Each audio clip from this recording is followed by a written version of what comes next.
The conference hall fell silent.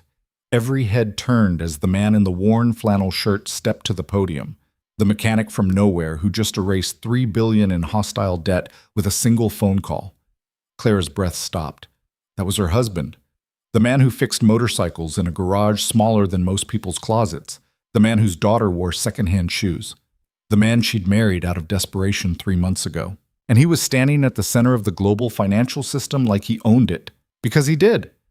Her knees buckled. Everything she knew was a lie. Like this video and comment what city you're watching from. I want to see how far this story travels. Clara Bennett's hands were shaking when she signed the marriage certificate.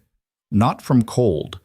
The county clerk's office was stuffy, smelled like burnt coffee and old carpet, and the fluorescent lights buzzed like they were angry about still working.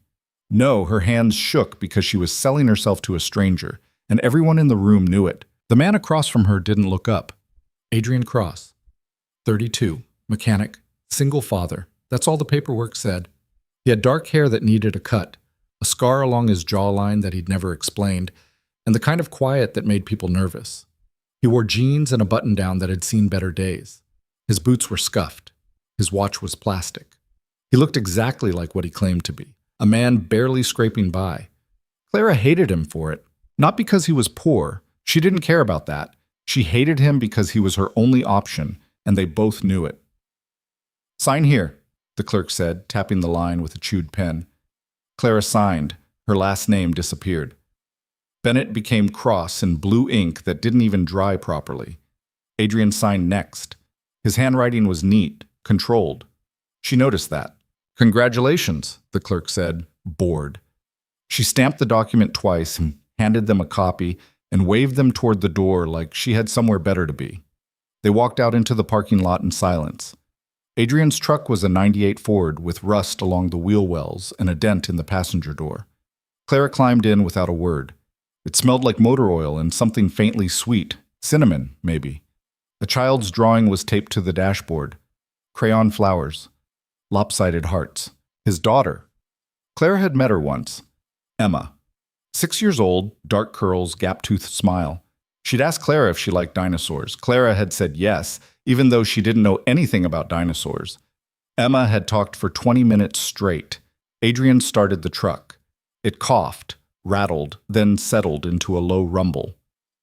"You don't have to do this," he said. It was the first thing he'd said to her all day. Clara looked at him. His eyes were gray, steady. She couldn't read them. "Yes, I do," she said. He didn't argue. He just put the truck in gear and drove. The silence stretched between them. Clara watched the town roll by through a window that didn't quite close all the way. Strip malls, fast food joints, a laundromat with a broken sign. This wasn't the kind of place people moved to. It was the kind of place people got stuck in. Like her. She'd grown up 2 towns over. Same kind of place. Same broken dreams. Her mother had worked double shifts at a diner until the cancer took her. Her father had worked construction until the gambling took everything else. Clara had scraped through community college, got a job at a bookstore that paid minimum wage, and told herself things would get better. They hadn't. And then her father had shown up 3 weeks ago, eyes wild, hands shaking, and told her he owed money to people who didn't forgive debts. "How much?" she'd asked. He wouldn't say. "What did you do?" He wouldn't say that either. But 2 days later, Adrian Cross had walked into the bookstore. Tall, quiet, scar on his jaw. He'd looked at her like he already knew everything about her, and she hated that too. "Your father sent me," he'd said. "I don't know what you're talking about." "Yes, you do." And she had. "I can make his problem go away," Adrian had said, "but I need something in return." "I don't have any money," Claire had said. "I don't want money." That's when she'd understood. "You want me to marry you?" she'd said. "Yes." "Why?" "Because I need a wife," Adrian had said, "and you need your father to stay alive. We can help each other." Claire had wanted to tell him to go to hell. She'd wanted to throw him out of the store and never see him again, but she'd thought about her father, about the way his hands had shaken, about the fear in his eyes. "This is insane," she'd said. "Probably," Adrian had agreed. "I don't even know you." "You don't have to." "And what do you get out of this?" Adrian had looked at her for a long moment. "Stability," That's it? That's it. She hadn't believed him, but she'd said yes anyway. Now, sitting in his truck, watching the town disappear behind them, Clara wondered what the hell she'd done. Baba? The house was small. One story, white paint peeling in strips, a chain-link fence around a yard that was mostly dirt. There was a tire swing hanging from a tree that looked half dead, a tricycle on the porch, a garden hose coiled by the steps. It looked like every other house on the block. Clara followed Adrian inside. The living room was clean but worn. A couch with a blanket thrown over the armrest, a coffee table with a stack of coloring books, a bookshelf stuffed with paperbacks and a few framed photos, Emma at a park, Emma holding a fish, Emma asleep with a stuffed elephant. No photos of Adrian, no photos of a woman who might have been Emma's mother. Clara wondered about that. Emma's at school, Adrian said. He set his keys on the counter. She'll be back at 3:30. Clara nodded. She didn't know what else to do. Your room's down the hall, he said. Second door, bathroom's across from it. Towels are in the cabinet. My room? Clara said. Adrian looked at her. You didn't think we'd... No, Clara said quickly. This is a contract, Adrian said. Not a real marriage. You need a name and a roof. He stopped. It doesn't matter what I need. Point is, you're safe here. That's the deal. Clara stared at him. Why are you doing this? Because your father asked, Adrian said. You didn't know my father. No, Adrian said, but I knew what he owed, and I knew what would happen if he didn't pay it. Clara's throat tightened. So you bought me. I bought you time, Adrian said. What you do with it is your choice. He walked past her, down the hall, and shut a door behind him. Clara stood in the living room alone. She wanted to cry. She didn't. Instead, she walked down the hall and found her room. It was small. A bed, a dresser, a window that looked out onto the backyard. The walls were pale blue. There was a lamp on the nightstand and a small closet that was empty except for a few wire hangers. Clara sat on the bed. The springs creaked. This was her life now. A stranger's house, a stranger's name, a marriage that wasn't real to a man she didn't know. She lay back and stared at the ceiling. She didn't cry. Emma came home at 3:30 exactly. The door banged open, and she came running in with a backpack covered in unicorn stickers, her curls bouncing, her sneakers untied. Dad, she yelled. Dad, guess what? Adrian came out of the garage wiping his hands on a rag. What? We're doing a project about space, and I got Mars and Jacob got Jupiter, but he said Jupiter's better, but I said Mars has robots and that's cooler. And Miss Hernandez said we're both right, but I know I'm more right. She stopped, looked at Clara. Oh, hi. Hi, Clara said. You're the one who likes dinosaurs, Emma said. Yeah, Clara said. Cool. Do you live here now? Clara hesitated. Yeah. Okay, Emma said. She dropped her backpack on the floor. Dad, can we have mac and cheese? We had mac and cheese yesterday, Adrian said. So? So we're having chicken. Can I have mac and cheese with the chicken? No. Please? No. Why not? Because I said so. Emma sighed like the weight of the world was on her shoulders. Fine. She looked at Clara. Do you like chicken? Sure, Clara said. Good. Dad's chicken is really good. He puts this spicy stuff on it, and sometimes I can eat it, but sometimes it's too spicy and I have to drink a lot of milk. She paused. Do you have any stuff? Stuff? Clara said. Like boxes for your room. Oh, Clara said. Not yet. We can share my crayons if you want, Emma said seriously. I have 120. Clara felt something crack in her chest. Thanks. You're welcome. Emma grabbed her backpack and ran down the hall. A door slammed. Adrian was watching her. She's... Clara started. A lot, Adrian said. I know. I was going to say sweet. Adrian's expression didn't change. She is. He went back into the garage. Clara sat down on the couch and put her head in her hands. This little girl, This sweet, loud, ridiculous little girl who thought Clara was here because she wanted to be. Clara didn't know how to tell her the truth. She wasn't sure she ever could. Dinner was quiet. Emma talked. Adrian listened. Clara picked at her chicken and tried to figure out what the hell she'd gotten herself into. The chicken was good. Spicy, but not too much. There was rice and green beans that looked like they came from a can but tasted better than they should have. Adrian didn't eat much. He cut Emma's chicken into smaller pieces without being asked. He refilled her water. He reminded her to use her napkin. "Clara," Emma said suddenly. "Do you have a job?" "Emma?" Adrian said. "What? I'm just asking." "I did," Clara said. "I worked at a bookstore." "Did you get to read the books?" "Sometimes." "What kind?" "Mysteries, mostly." Emma's eyes went wide. "Like murder mysteries?" "Sometimes." "Cool." Emma leaned forward. "Did you ever solve one before the end?" "A few times." "Dad never does," Emma said. "He always guesses wrong." Adrian raised an eyebrow. "I don't guess wrong." "You said the butler did it and it was the gardener." "That was one time. 2 times." "Once and a half." Emma giggled. Clara smiled before she could stop herself. Adrian noticed. His eyes flicked to her, then away. After dinner, Emma insisted on showing Clara her room. It was small, painted yellow, covered in drawings and posters of planets and animals Clara couldn't name. There was a shelf full of books and a bed shaped like a race car.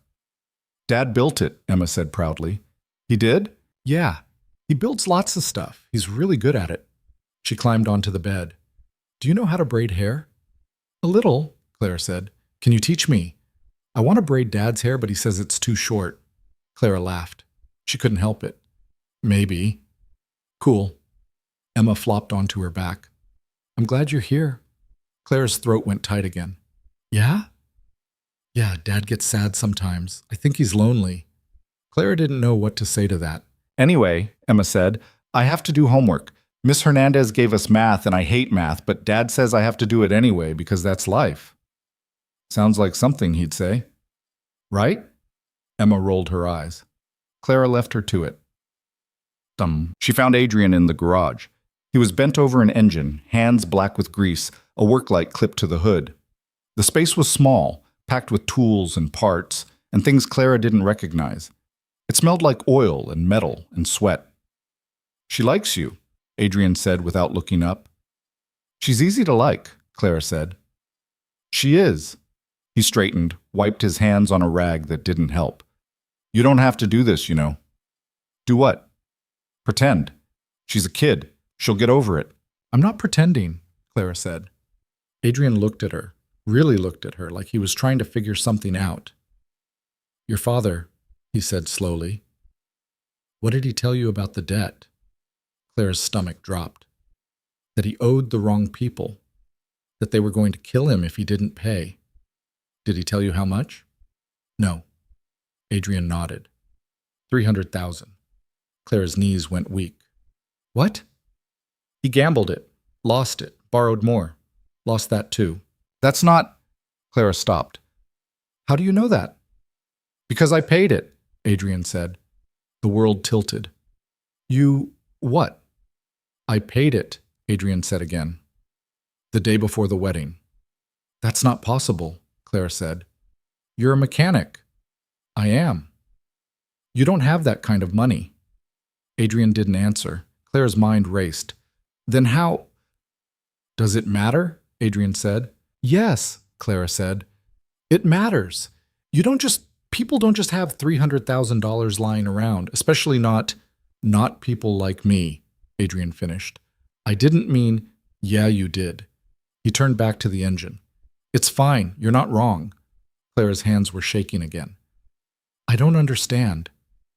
"You don't have to."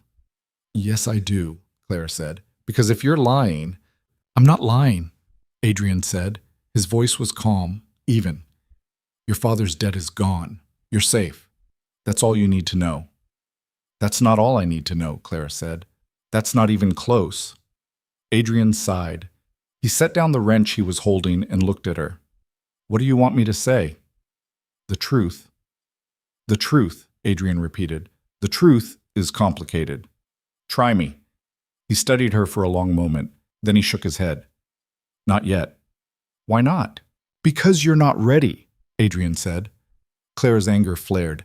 You don't get to decide that. Yeah, Adrian said, I do.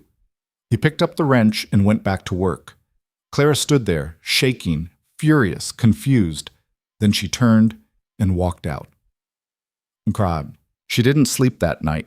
She lay in the small bed in the small room and stared at the ceiling and tried to make sense of anything. Adrian Cross was a mechanic.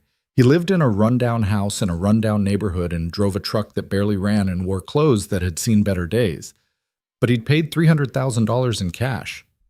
That didn't make sense. None of it made sense. She thought about leaving, just walking out in the middle of the night and disappearing. But where would she go? Her father was gone, vanished the day after the wedding, like he'd been waiting for her signature to set him free. Her mother had died years ago.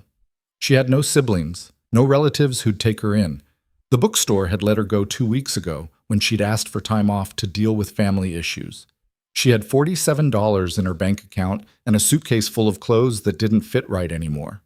She had nothing, except this, a stranger's house, a stranger's name, a stranger's quiet, unreadable face, and a little girl who thought she liked dinosaurs.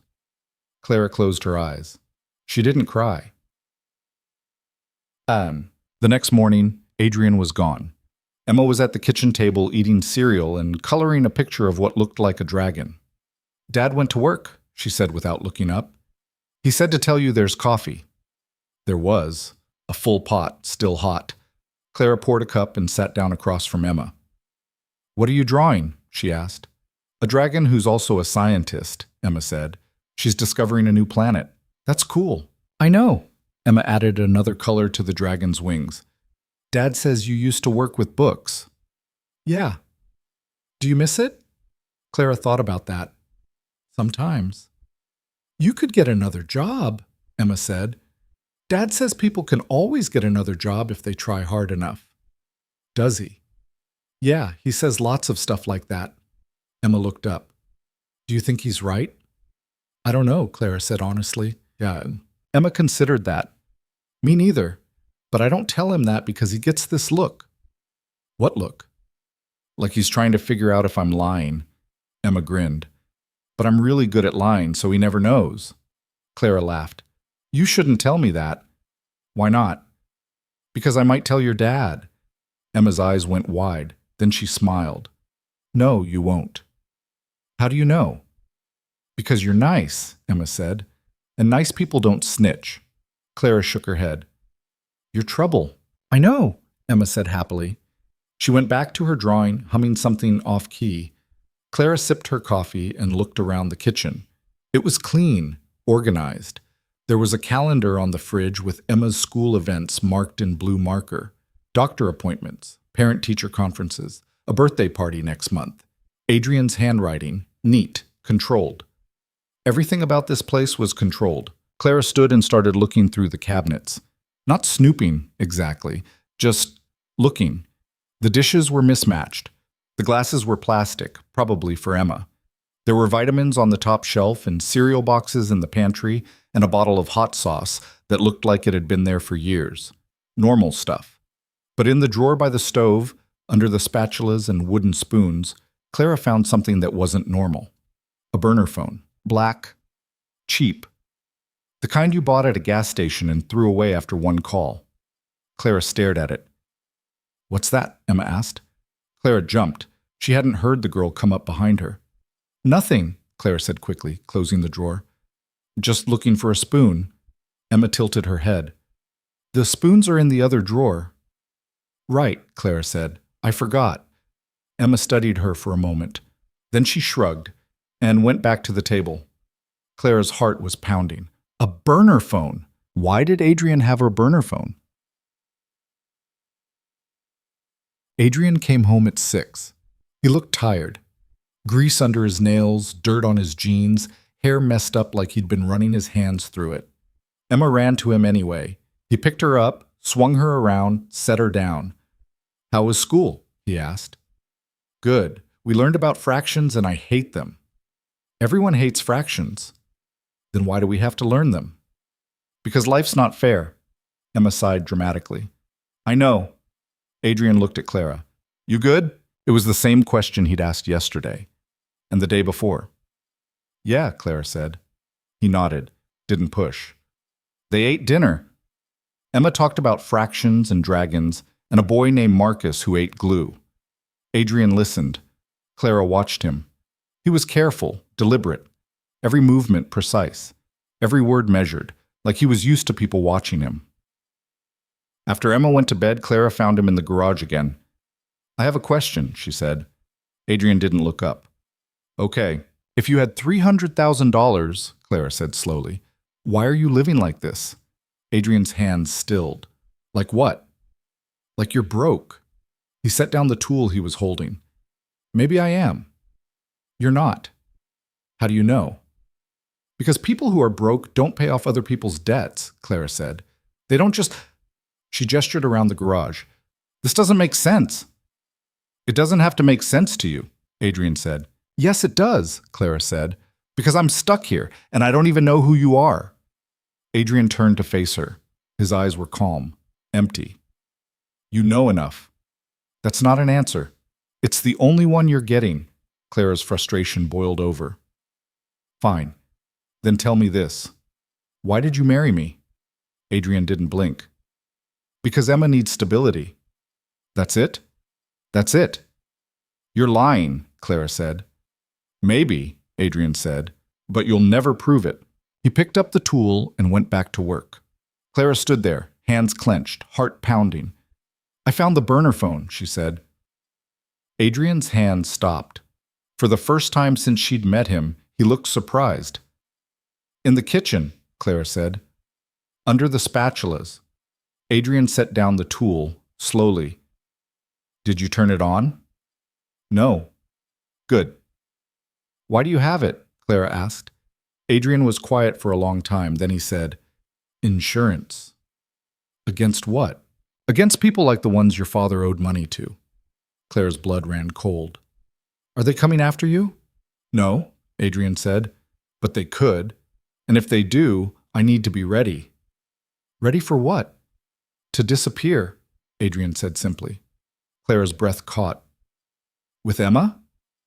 With Emma, Adrian confirmed. And me? Adrian looked at her. You're not part of that plan. Clara didn't know why that hurt, but it did. So I'm disposable, she said. You're safe, Adrian said. As long as you're my wife, you're off limits. That's the deal I made. With who? With the people who matter. That's not an answer. It's the only one you're getting, Adrian said again. Clara wanted to scream. She wanted to throw something. She wanted to shake him until he told her the truth. But she didn't. She just turned and walked out. Moss. The days blurred together after that. Clara woke up, made coffee, helped Emma get ready for school, cleaned the house because she didn't know what else to do, made dinner, went to bed. Adrian left early, came home late, barely spoke to her. Emma filled the silence with stories about school and dragons and the injustice of fractions, and Clara watched. She watched the way Adrian moved, the way he checked the locks on the doors every night, the way he scanned the street before he let Emma outside, the way he kept his phone face down on the counter and never answered it in front of them. She started noticing things, the way his clothes fit. They were worn, sure, faded, but they fit perfectly, like they'd been tailored, the way he knew things. Emma mentioned something about the stock market on the news, some company going under, and Adrian had explained it in detail. Too much detail for a mechanic. The way people looked at him when they were in town, not with recognition exactly, but with caution, like they sensed something about him that Clara was just starting to see. He wasn't just hiding, he was hiding in plain sight. 3 days later, Clara found the first piece. She was cleaning the kitchen, not because Adrian asked, but because she needed something to do, and knocked over a stack of mail on the counter. Most of it was junk. Coupons, flyers, credit card offers. But one envelope was different, heavy, expensive paper, no return address. It was open. Clara told herself not to look. She looked. Inside was a single letter, typed, formal. Mr. Cross, the board has reviewed your proposal regarding the Singapore acquisition. We'll proceed as discussed. Transfers will complete by the 15th. Your discretion, as always, is appreciated. T.W. Clara read it 3 times. Singapore acquisition. Transfers. The board. She put the letter back. Her hands were shaking. That night, she asked Emma a question. Does your dad travel a lot? Emma looked up from her homework. Sometimes. Not as much as he used to. Where does he go? Emma shrugged. I don't know. Work stuff? What kind of work stuff? I don't know, Emma said again. He doesn't really talk about it. She tilted her head. Why? Just curious, Clara said. Emma studied her. You're trying to figure him out. Clara blinked. What? Everyone does, Emma said. They look at him and they think they know, but they don't. Do you? Clara asked. Emma smiled. Yeah. What do you know? That he's the best dad in the world, Emma said simply. And that he's really good at secrets. Clara's chest tightened. Yeah? Yeah. Emma went back to her homework. But it's okay. I'm good at secrets too. What kind of secrets? Clara asked carefully. Emma looked up. Her eyes were bright. Too bright for a 6-year-old. The kind that keep us safe, she said. The pieces kept coming. A phone call at midnight. Adrian's voice, low, clipped, speaking in a language Clara didn't recognize. She'd pressed her ear to the door and caught fragments. Numbers. Names that sounded foreign. The word acquisition, again. A car that pulled up to the house one morning. Black, sleek, expensive. A man in a suit stepped out, handed Adrian a briefcase, and left without a word. Adrian had taken the briefcase into the garage and hadn't come out for 3 hours. A news article on Adrian's laptop, left open by mistake. Global investment firm averts financial collapse. No names, no details. But Clara saw the date, the day after Adrian had paid her father's debt. She started putting it together. The careful way Adrian moved, the way he never touched his phone in front of her, the way powerful people seemed to know his name even though he worked in a garage that couldn't have more than 5 customers a week. He wasn't poor. He wasn't even middle class. He was something else entirely. And he was hiding it. Bum. One night, Clara couldn't take it anymore. She waited until Emma was asleep. Then she walked into the garage. Adrian was there. Of course he was. I know, Clara said. Adrian looked up. Know what? I don't know exactly what, Clara said, but I know you're lying about all of this. Adrian set down his wrench. Okay. That's it? Clara said. Just okay? What do you want me to say? I want you to tell me the truth, Clara said. I want you to tell me who you really are. Adrian was quiet for a long time. Then he stood, walked over to her, stopped close enough that she could see the scar on his jaw, the tiredness in his eyes. You want the truth? He said. Yes. The truth is dangerous, Adrian said. The truth gets people killed. Clara's breath caught. What are you talking about? I'm talking about why I live like this, Adrian said. Why I work in a garage and drive a piece of shit truck and wear clothes that don't fit right. Because the people I used to know, the people who know what I really am, they do anything to get to me. And the easiest way to get to me is through Emma. Clara's heart was pounding. So you're hiding. I'm surviving, Adrian said. And so is she. And me? Clara said. Where do I fit into this? Adrian's jaw tightened. You don't, not really. You're just collateral, Clara finished. Protection, Adrian said. A wife makes me look stable, normal. It keeps certain people from asking questions. Clara felt like she'd been slapped. So I'm a prop. You're safe, Adrian said. That's more than you had 3 weeks ago. He wasn't wrong. Clara hated that he wasn't wrong. I'm going to figure it out, she said. Whatever you're hiding, I'm going to find it. Adrian almost smiled. Good luck. He turned back to the engine. Clara walked out. But this time she meant it. She was going to find out who Adrian Cross really was. The next morning, Clara woke up with a plan. Adrian left for work at 7. Emma left for school at 8:15. That gave Clara the house to herself for hours. She started in the garage, tools, parts, an engine that looked like it had been sitting there for months. Nothing unusual. But in the back corner, behind a stack of old tires, Clara found a locked cabinet. She tried the handle. Solid. She looked around for a key. Nothing. She went into the house, found a screwdriver, and came back. It took her 20 minutes to pry the lock open. Inside the cabinet were files. Dozens of them. Clara pulled out the first one. It was a financial report, the kind banks used. It showed accounts in the Cayman Islands, Switzerland, Singapore. The amounts made her dizzy. Millions, tens of millions. And Adrian's name on every page. Clara's hand shook as she opened the next file. A list of corporations, shell companies by the look of it. All registered to different names, but with one thing in common, they all traced back to a single entity. Cross Holdings. Clara sat down hard on the concrete floor. Cross Holdings. Adrian Cross. He owned them, all of them. The third file was worse. It was a dossier, complete with photos, names, addresses, people in suits, people with power, and notes in Adrian's handwriting, neutralized, contained, eliminated. Clara's stomach turned, eliminated. She closed the file, put everything back, locked the cabinet as best she could. Then she walked into the house and threw up in the bathroom sink. Dead. When Emma came home from school, Clara was making cookies. She didn't know why. She just needed to do something normal, something that made sense. "Cookies!" Emma yelled, dropping her backpack. "Chocolate chip," Clara said. Her voice sounded strange, hollow. Emma climbed onto a stool. "Can I help?" "Sure." They worked in silence for a while. Emma mixing the dough. Clara shaping it into balls, the oven preheating. "Are you okay?" Emma asked suddenly. Clara looked at her. "Yeah, why? You look sad." Clara forced a smile. "I'm fine." Emma didn't look convinced, but she didn't push. When Adrian came home, the cookies were done.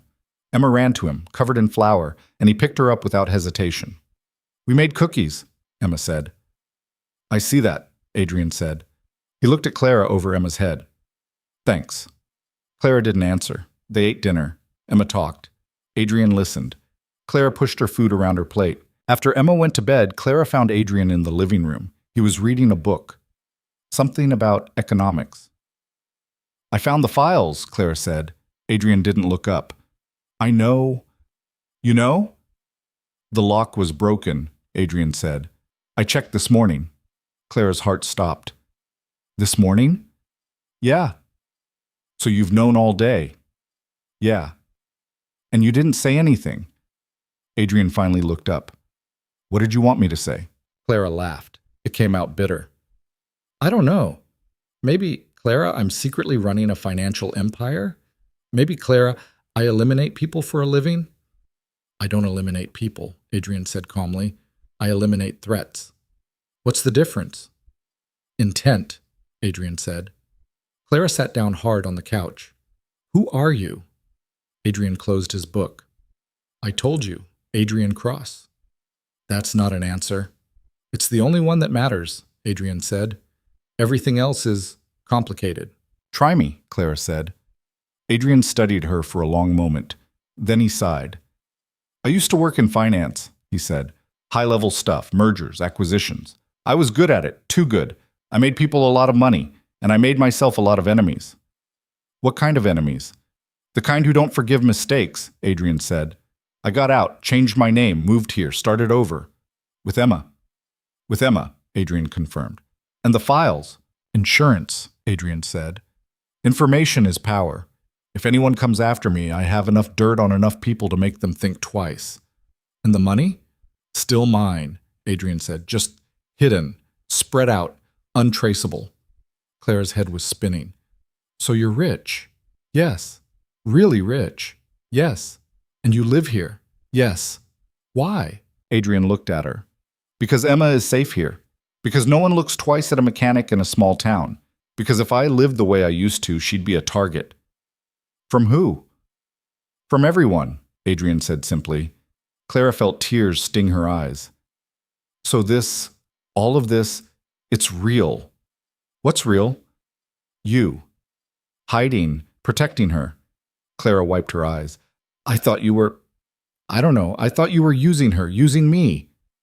I am using you, Adrian said. Clara flinched.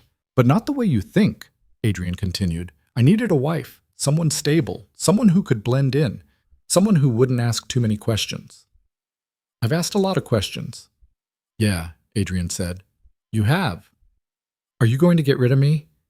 Adrian looked at her like she'd lost her mind. No. Why not? Because you're good with Emma, Adrian said. And because... He stopped.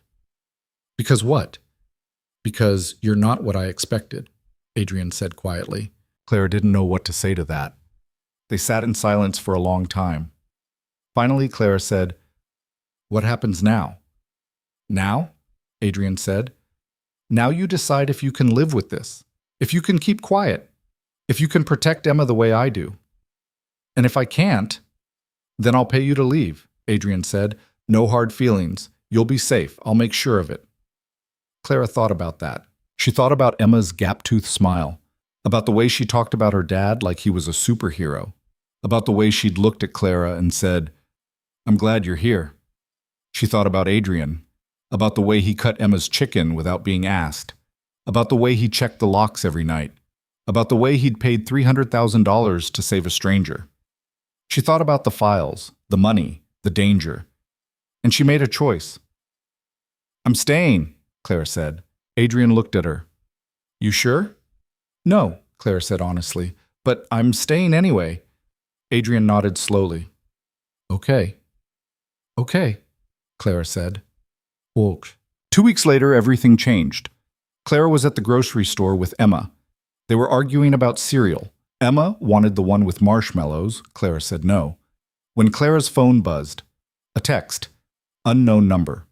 Turn on the news. Clara's stomach dropped. She pulled out her phone, opened a news app. The headline made her blood run cold. Breaking. International Finance Summit. Disrupted by sudden market moves from anonymous power broker pulls strings behind the scenes. There was a photo. A man in a tailored suit. Dark hair, gray eyes, scar on his jaw. Adrian. Standing at a podium in front of a room full of people in suits. Calm, controlled, in command.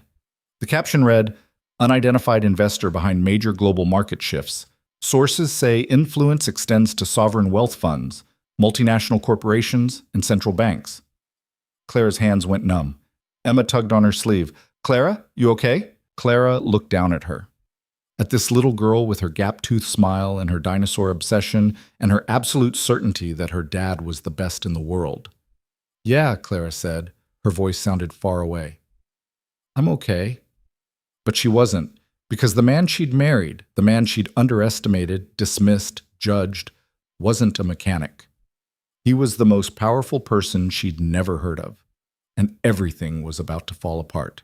Clara's phone slipped from her hand and clattered onto the grocery store floor. Emma bent down to pick it up, but Clara grabbed her wrist. Too hard. The girl yelped. Sorry, Clara said. Her voice came out strangled. Sorry, we need to go. But we didn't get the cereal. Now, Emma. Something in Clara's tone made the girl go quiet. She followed Clara to the checkout without another word, her eyes wide and worried. Clara's mind was racing. The photo on her phone, Adrian at a podium, Adrian in a suit that probably cost more than this entire grocery store. Adrian surrounded by people who controlled countries. The man who cut his daughter's chicken into small pieces every night was standing in front of the global financial elite like he owned them, because he did. Clara paid for the groceries with shaking hands. The cashier asked if she was okay. Clara said yes. It was a lie. In the parking lot, Clara fumbled with her keys, dropped them. Emma picked them up. Clara, you're scaring me, Emma said quietly. Clara looked at her. This 6-year-old with her father's eyes and her gap-toothed smile and her absolute trust that the adults in her life knew what they were doing. I'm okay, Clara lied again. Just tired. They drove home in silence. Adrian's truck was in the driveway. He never came home this early. Clara's stomach dropped. She parked, got out. Emma grabbed the groceries and ran inside. Clara followed slowly, her legs like lead. Adrian was in the living room, still in the suit from the photo. He'd loosened his tie, but that was it. He looked different, sharper, dangerous in a way that the flannel and jeans had hidden. Emma stopped in the doorway, stared. "Dad?" she said. "Why are you wearing that?" "Work thing," Adrian said. His voice was the same, calm, even.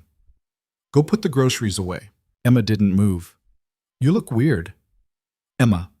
The girl flinched at his tone. She set the groceries on the counter and disappeared into her room without another word. Adrian looked at Clara. "You saw," he said. It wasn't a question. "Yeah," Clara said. "I saw." "And?" "And I don't understand," Clara said. "You said you were hiding. You said—" "I know what I said." "Then why were you on TV?" Clara's voice was rising. She couldn't help it. "Why were you standing in front of— I don't even know what that was. A summit? A conference? Why were you—" "I didn't have a choice," Adrian said. "Everyone has a choice." "No," Adrian said flatly. "They don't," Clara laughed. It came out harsh, bitter. "You're the richest man I've never heard of. You can do whatever you want. That's not how this works." "Then explain it to me," Clara said. "Because right now, all I know is that you lied. You said you were hiding. You said Emma was in danger, but you were just on international television." "It wasn't international," Adrian interrupted. "What?" "It was a closed summit," Adrian said. "Invitation only, no press, no cameras. Someone leaked that photo." Clara stared at him. "Someone leaked it?" "Yes." "Who?" "If I knew that," Adrian said, "they'd already be dead." The way he said it, casual, matter-of-fact, made Clara's blood run cold. "You can't just say things like that," she whispered. "Why not?" "It's true." "Because—" Clara stopped, took a breath. "Because you have a daughter. Because you're supposed to be better than that." Adrian's expression didn't change. "I am what I need to be. For her." "And what is that exactly?" Adrian walked to the window, looked out at the street. "A monster, if necessary." Clara felt something crack inside her chest. "Adrian, I didn't want to go," he said quietly. "To the summit. I haven't attended one in 3 years, but they threatened to audit my holdings, all of them. If they did that, they'd find the connection to this house. To Emma. To you." "So you went." "So I went," Adrian confirmed. "I stabilized 3 currency markets, approved 2 corporate mergers, and killed a hostile takeover that would have put 60,000 people out of work. And I did it all in 90 minutes so I could get home before Emma's bedtime." Clara's throat was tight. "Why didn't you tell me?" "Because you would have worried." "I'm worrying now." Adrian turned to face her. "The photo changes things." "How?" "Because now people know I'm still active," Adrian said, "which means they'll start looking. And if they look hard enough, they'll find Emma," Clara finished. "They'll find all of us." Clara sat down hard on the couch. "So what do we do?" Adrian was quiet for a long moment. Then he said, "We run." "What?" "Tonight," Adrian said.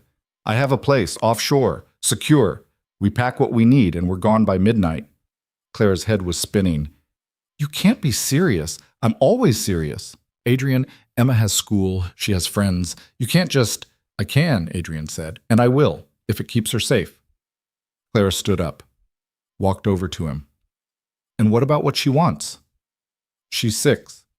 She's a person," Clara said. She has a life here. She'll have a life there too. On the run, always looking over her shoulder." Clara shook her head. "That's not a life. That's a prison." Adrian's jaw tightened. "It's better than being dead." "Is it?" They stared at each other.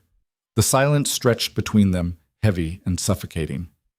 Finally, Clara said, "What if there's another way?" "There isn't." "How do you know?" "Because I've been doing this for 3 years," Adrian said. "I've run every scenario, planned every contingency. Running is the only option that keeps her alive." "Then why did you stay this long?" Clara challenged. "Why did you buy this house, enroll her in school, pretend to be normal if you knew it couldn't last?" Adrian didn't answer. "You wanted to give her a childhood," Clara said softly. "A real one. That's why you stayed. It doesn't matter what I wanted." Yes, it does, Clara said. Because if you run now, you're taking that away from her. You're telling her that the world is too dangerous, that she can't have friends or a home or anything permanent. Is that really what you want? Adrian's hands clenched into fists. What I want is irrelevant. No, Clara said. It's not. Before Adrian could respond, Emma's door opened. The girl stood in the hallway, holding her stuffed elephant. Her eyes were red. Are we leaving? She asked quietly. Adrian and Clara both froze. Emma, Adrian started. I heard you, Emma said. Her voice was small, scared. You said we have to run. Adrian crossed the room in 3 strides, knelt down in front of her. Listen to me. I don't want to go, Emma said. Her chin was trembling. I like it here. I like my school and my teacher and Marcus, even though he eats glue, and I don't want to leave Clara. Emma, please, Dad. Tears spilled down her cheeks. Please don't make me go. Adrian pulled her into his arms, held her tight, his eyes closed. Clara felt her own eyes burning. Okay, Adrian said finally. His voice was rough. Okay, we'll figure something else out. Emma pulled back. Promise? Adrian looked at her, at this little girl who trusted him completely, who believed he could fix anything. I promise, he said. It was the first time Clara had heard him make a promise he wasn't sure he could keep. After Emma went to bed, for real this time, Clara found Adrian in the garage. He'd changed out of the suit, back to jeans and a t-shirt. But he still looked different, harder. You shouldn't have promised her that, Clara said. I know. So why did you? Adrian picked up a wrench, put it down. Because she asked. That's not a reason. It's the only reason that matters. Clara leaned against the workbench. What's the plan? I don't have one yet. That's not very reassuring. I'm not trying to be reassuring, Adrian said. I'm trying to be honest. Since when? He almost smiled. Since you found the files. Clara thought about that. About the cabinet in the back corner. About the dossiers and the shell companies and the word eliminated in Adrian's neat handwriting. The people in those files, she said carefully. The ones you dealt with. What did they do? Adrian was quiet for a long time. Then he said, they hurt people. People who couldn't defend themselves. They used their power to destroy lives. Ruin families. I stopped them. How? However I had to. Clara's stomach turned. Did you kill anyone? Adrian looked at her. His eyes were empty. Do you really want to know the answer to that? Clara swallowed hard. No. Then don't ask. They stood in silence. The garage felt smaller than usual, suffocating. The photo, Clara said finally. Who do you think leaked it? Someone who wants me exposed, Adrian said. Someone who knows what I am and wants to use it against me. Who? I have a list. How long? Too long. Clara rubbed her face. This is insane. Yeah. I should have left, Clara said. When you offered, I should have taken the money and disappeared. Why didn't you? Clara looked at him. I don't know. Adrian studied her. Yeah, you do. Clara's throat was tight. Emma needs... This isn't about Emma, Adrian said quietly. Clara's breath caught. They stared at each other across the garage. Then Adrian's phone rang. He pulled it out, looked at the screen. His expression went cold. Who is it? Clara asked. No one, Adrian said. He answered. What? Clara couldn't hear the other side of the conversation. But she watched Adrian's face, watched the way his jaw tightened, watched the way his free hand clenched into a fist, watched the way something dangerous flickered in his eyes. When? Adrian said. Pause. Are you sure? Pause. Fine, I'll handle it. He hung up. What happened? Clara asked. Adrian looked at her. Someone just tried to access my offshore accounts. What does that mean? It means someone knows who I am, Adrian said, and they're coming after me. The next morning, Adrian was different. Not in an obvious way. He still made Emma breakfast, still checked her homework, still kissed the top of her head before she left for school. But Clara could see it, the tension in his shoulders, the way his eyes kept drifting to the windows, the way he checked his phone every 5 minutes. "You should take Emma to your sister's," Adrian said after the school bus left. Clara blinked. "I don't have a sister." "Then make one up," Adrian said. "Pack a bag. Leave town. Today." "What? No." "Clara, we had this conversation," Clara said. "I'm not leaving." "That was before someone tried to steal $3 billion from me." Clara's knees went weak. $3 billion? Give or take. "You have $3 billion?" "I have more than that," Adrian said. "But $3 billion is what they went after, which means they know exactly where to hit me." Clara sat down hard on the couch. "Who?" "I don't know yet," Adrian said. "But I will." "And then what?" Adrian didn't answer. Clara looked at him, really looked at him. At the man who'd paid her father's debts, who'd married her to create a cover story, who'd built his daughter a race car bed and made her chicken with too much spice and promised her they wouldn't run. "You're going after them," Clara said quietly. "Yes. Even though it's dangerous. Especially because it's dangerous." "Why?" "Because if I don't," Adrian said, "they'll keep coming. And eventually they'll find Emma." Clara's chest was tight. "What do you need me to do?" Adrian looked surprised. "Nothing. You need to leave." "I'm not leaving," Clara said again. "So tell me what you need." Adrian studied her for a long moment. Then he said, "Can you shoot?" "A gun?" "No, a bow and arrow. Yes, a gun." Maybe, Clara said. "I went to a range once in college, hit the target a few times." "Good enough," Adrian said. He walked to the bookshelf, pulled out a thick book about gardening, opened it. Inside was a handgun. Clara's eyes went wide. "It's loaded," Adrian said. "Safety's here. You point, you squeeze. Don't pull." He handed it to her. Clara took it. It was heavier than she expected. "Why are you giving me this?" "Because if someone comes through that door who isn't me or Emma," Adrian said, "I need you to shoot first and ask questions later." "Adrian, promise me," Adrian said. His voice was hard. "Promise me you'll protect her." Clara looked down at the gun in her hands, then back at Adrian. "I promise," she said. Adrian nodded. Then he grabbed his keys. "Where are you going?" Clara asked. "To find out who's trying to kill me." "Alone?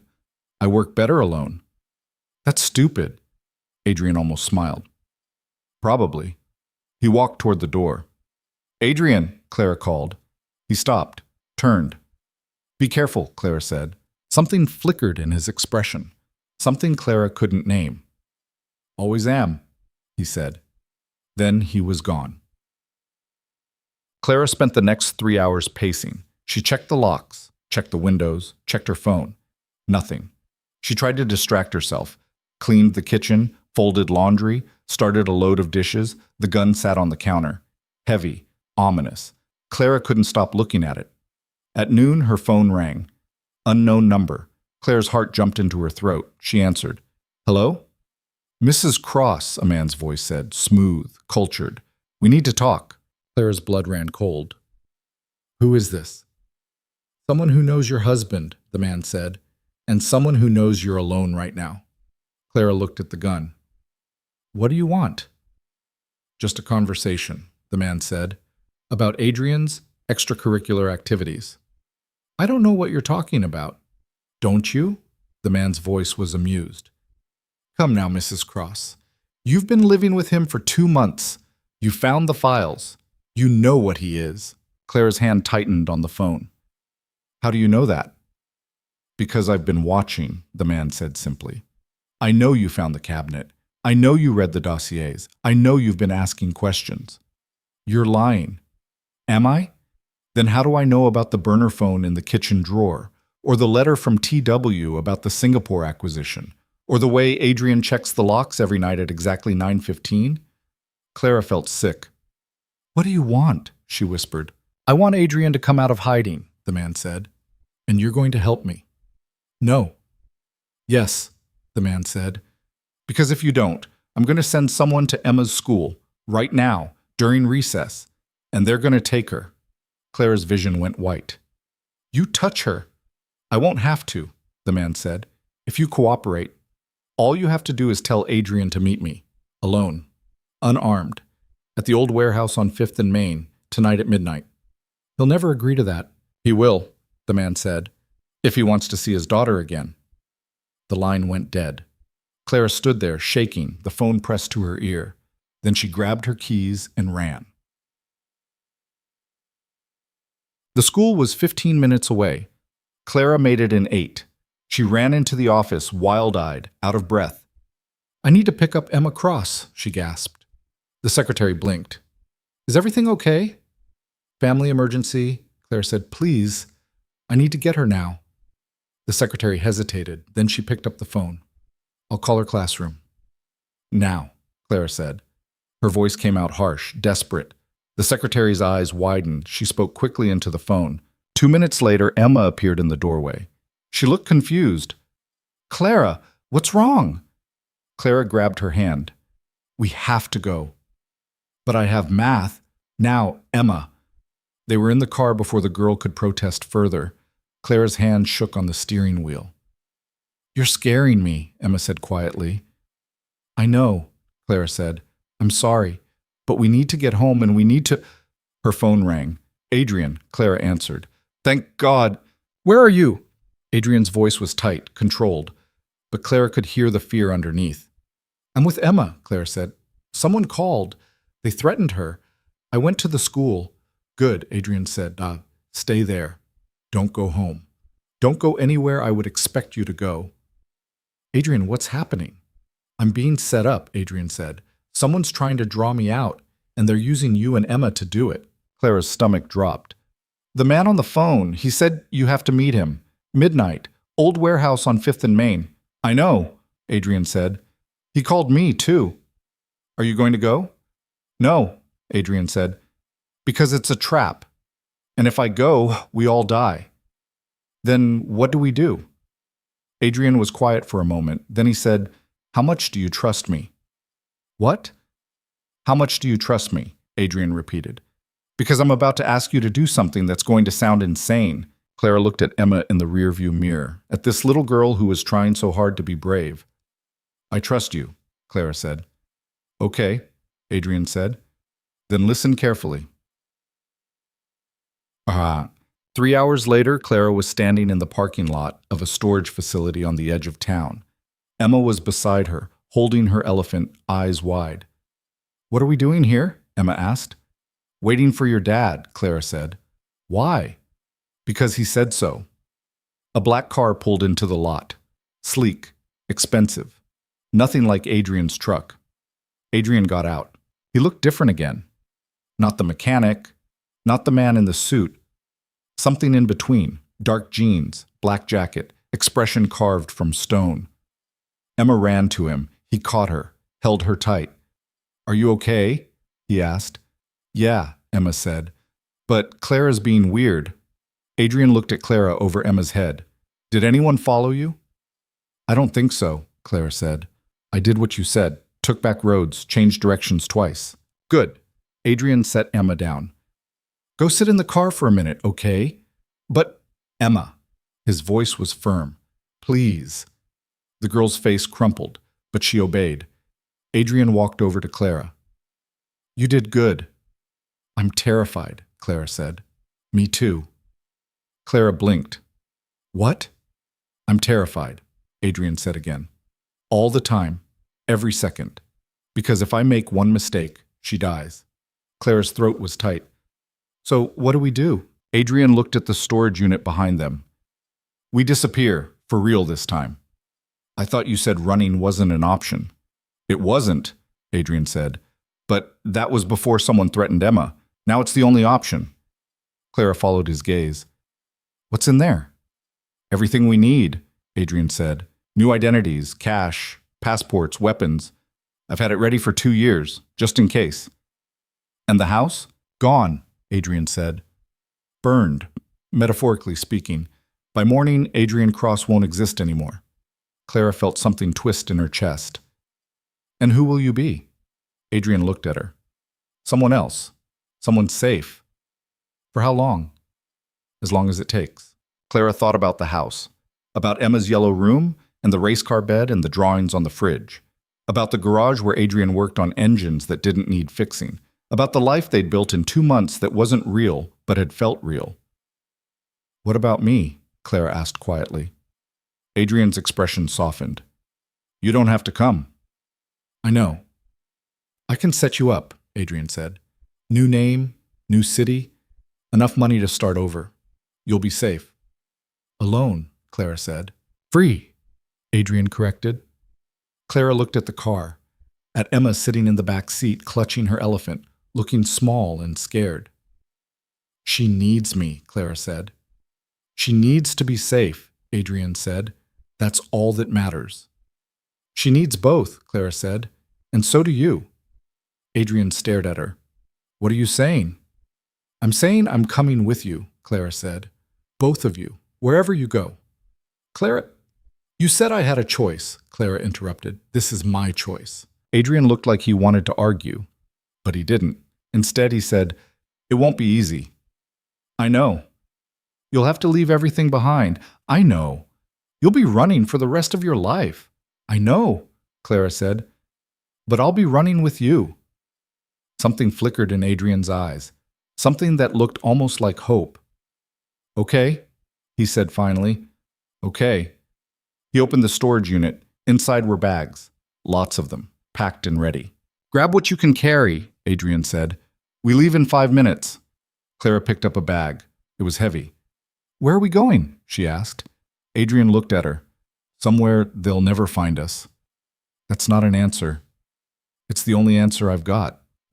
They drove for 6 hours. Emma fell asleep in the back seat. Clara stared out the window at the darkness rushing past. Adrian didn't speak. His hands were tight on the wheel. His jaw was set. Finally, Clara said, "Do you think we made it?" "I don't know." "When will you know?" "When we're not dead," Adrian said. Clara almost laughed. It came out hollow. "I'm sorry," Adrian said suddenly. Clara looked at him. "For what?" "For dragging you into this," Adrian said. "You didn't ask for any of it." "No," Clara agreed. "I didn't. You should hate me." "I should," Clara said. "But I don't." Adrian glanced at her. "Why not?" Clara thought about that, about the last 2 months, about the way Adrian cut Emma's chicken and checked the locks and promised things he wasn't sure he could deliver, about the way he'd built a life that wasn't real so his daughter could have something normal. "Because you're trying," Clara said finally. "You're trying to be good, even when it's hard, even when it would be easier not to." Adrian's hands tightened on the wheel. "I'm not good." "Maybe not," Clara said. "But you're trying. That counts for something." They drove in silence after that. At 2 in the morning, Adrian pulled off the highway, drove down a series of back roads, pulled up to a small house in the middle of nowhere. "We'll stay here tonight," he said. "Move again in the morning." Clara looked at the house. It was dark, empty. "Is it safe?" she asked. "Safe enough," Adrian said. He carried Emma inside, laid her down on a bed, covered her with a blanket. Clara stood in the doorway and watched. "She's going to hate this," Clara said quietly. "I know," Adrian said. "She's going to hate you." "I know," Adrian said again. His voice was rough. Clara walked over to him, stood beside him, looked down at Emma's sleeping face. "She won't," Clara said, "because you're doing this for her, and someday she'll understand that." Adrian looked at her. "You really believe that?" "I have to," Clara said. They stood there in the dark, watching Emma sleep, and for the first time in 2 months, Clara felt like she'd made the right choice, even if everything else was falling apart. Clara woke to the sound of voices. She sat up fast, heart pounding. Adrian was in the next room, on the phone. "I don't care what it costs," he was saying. His voice was low, hard. "I want to know who leaked that photo, and I want to know by tomorrow." Pause. "I don't care if they're protected. Find them anyway." Pause. "Good. And—" He stopped, looked over, saw Clara watching. "I'll call you back," he said. Hung up. Clara stood, walked over to him. "Who was that?" "Someone who owes me a favor." "That's not an answer." "It's the only one you're getting," Adrian said. Clara crossed her arms. We're past that now. Adrian studied her. Then he sighed. His name is Marcus Wu. He runs a security firm, very exclusive, very illegal. And he's helping you. For a price. What price? Adrian didn't answer. Clara stepped closer. Adrian, what price? A percentage of my holdings, Adrian said finally. 10%. Clara's eyes went wide. That's billions, Adrian finished. Yeah. And you're just giving it to him? I'm paying for protection, Adrian said. For information. For the kind of resources I can't access while I'm in hiding. Is it worth it? Adrian looked toward the bedroom where Emma was sleeping. If it keeps her safe? Yeah. Clara felt something twist in her chest. You really love her. She's my daughter, Adrian said. Like that explained everything. Maybe it did. Clara sat down on the couch. What happens now? Now we wait, Adrian said. Marcus will find who's after us, and then you'll kill them, Clara said quietly. Adrian didn't deny it. Clara looked at him, at this man who was capable of terrible things, who'd done terrible things, who would do them again without hesitation if it meant protecting the people he loved. I should be scared of you, Clara said. You should, Adrian agreed, but I'm not. Adrian sat down beside her, close enough that their shoulders touched. Why not? Because I know you won't hurt me, Clara said. Or Emma. You'd burn the world down before you let anything happen to us. Adrian was quiet for a long moment. Then he said, Yeah, I would. They sat in silence. The house was dark, quiet, safe for now. But Clara knew it wouldn't last. It never did. Adrian, she said finally, when this is over, if it's ever over, what do you want? Adrian looked at her. What do you mean? I mean, if you could have anything, Clara said. Any life. What would it be? Adrian thought about that. Something simple. A house. A job that doesn't require me to destroy people. Emma growing up safe. Happy. That's it? That's it, Adrian said. What about you? Clara smiled. It felt strange. Same thing. Simple. Safe. Happy. You deserve that, Adrian said. So do you. Adrian shook his head. I'm not sure I do. Why not? Because of the things I've done, Adrian said. The people I've hurt. The lives I've ruined. To protect other people, Clara said. That counts for something. Does it?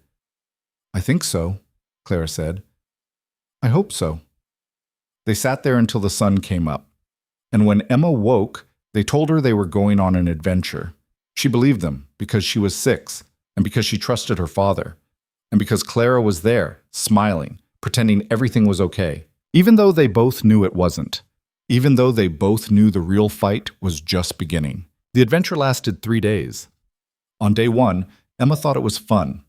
They stayed in a different house, this one near a lake, and she got to skip school and eat cereal for dinner because Adrian forgot to buy real food. On day 2, she started asking questions. When are we going home? And why can't I call Sophie? And is this because of the bad people Dad talks about sometimes? Clara had looked at Adrian. Adrian had looked at the floor. Soon, he'd told Emma. We'll go home soon. It was a lie. They all knew it. By day 3, Emma stopped asking. She sat on the couch with her elephant and colored pictures that got darker and darker. Purple skies, black trees, red oceans. Clara tried to talk to her. Emma just shrugged. She's shutting down, Clara told Adrian that night. They were outside sitting on the porch steps. Emma was asleep inside. We can't keep doing this.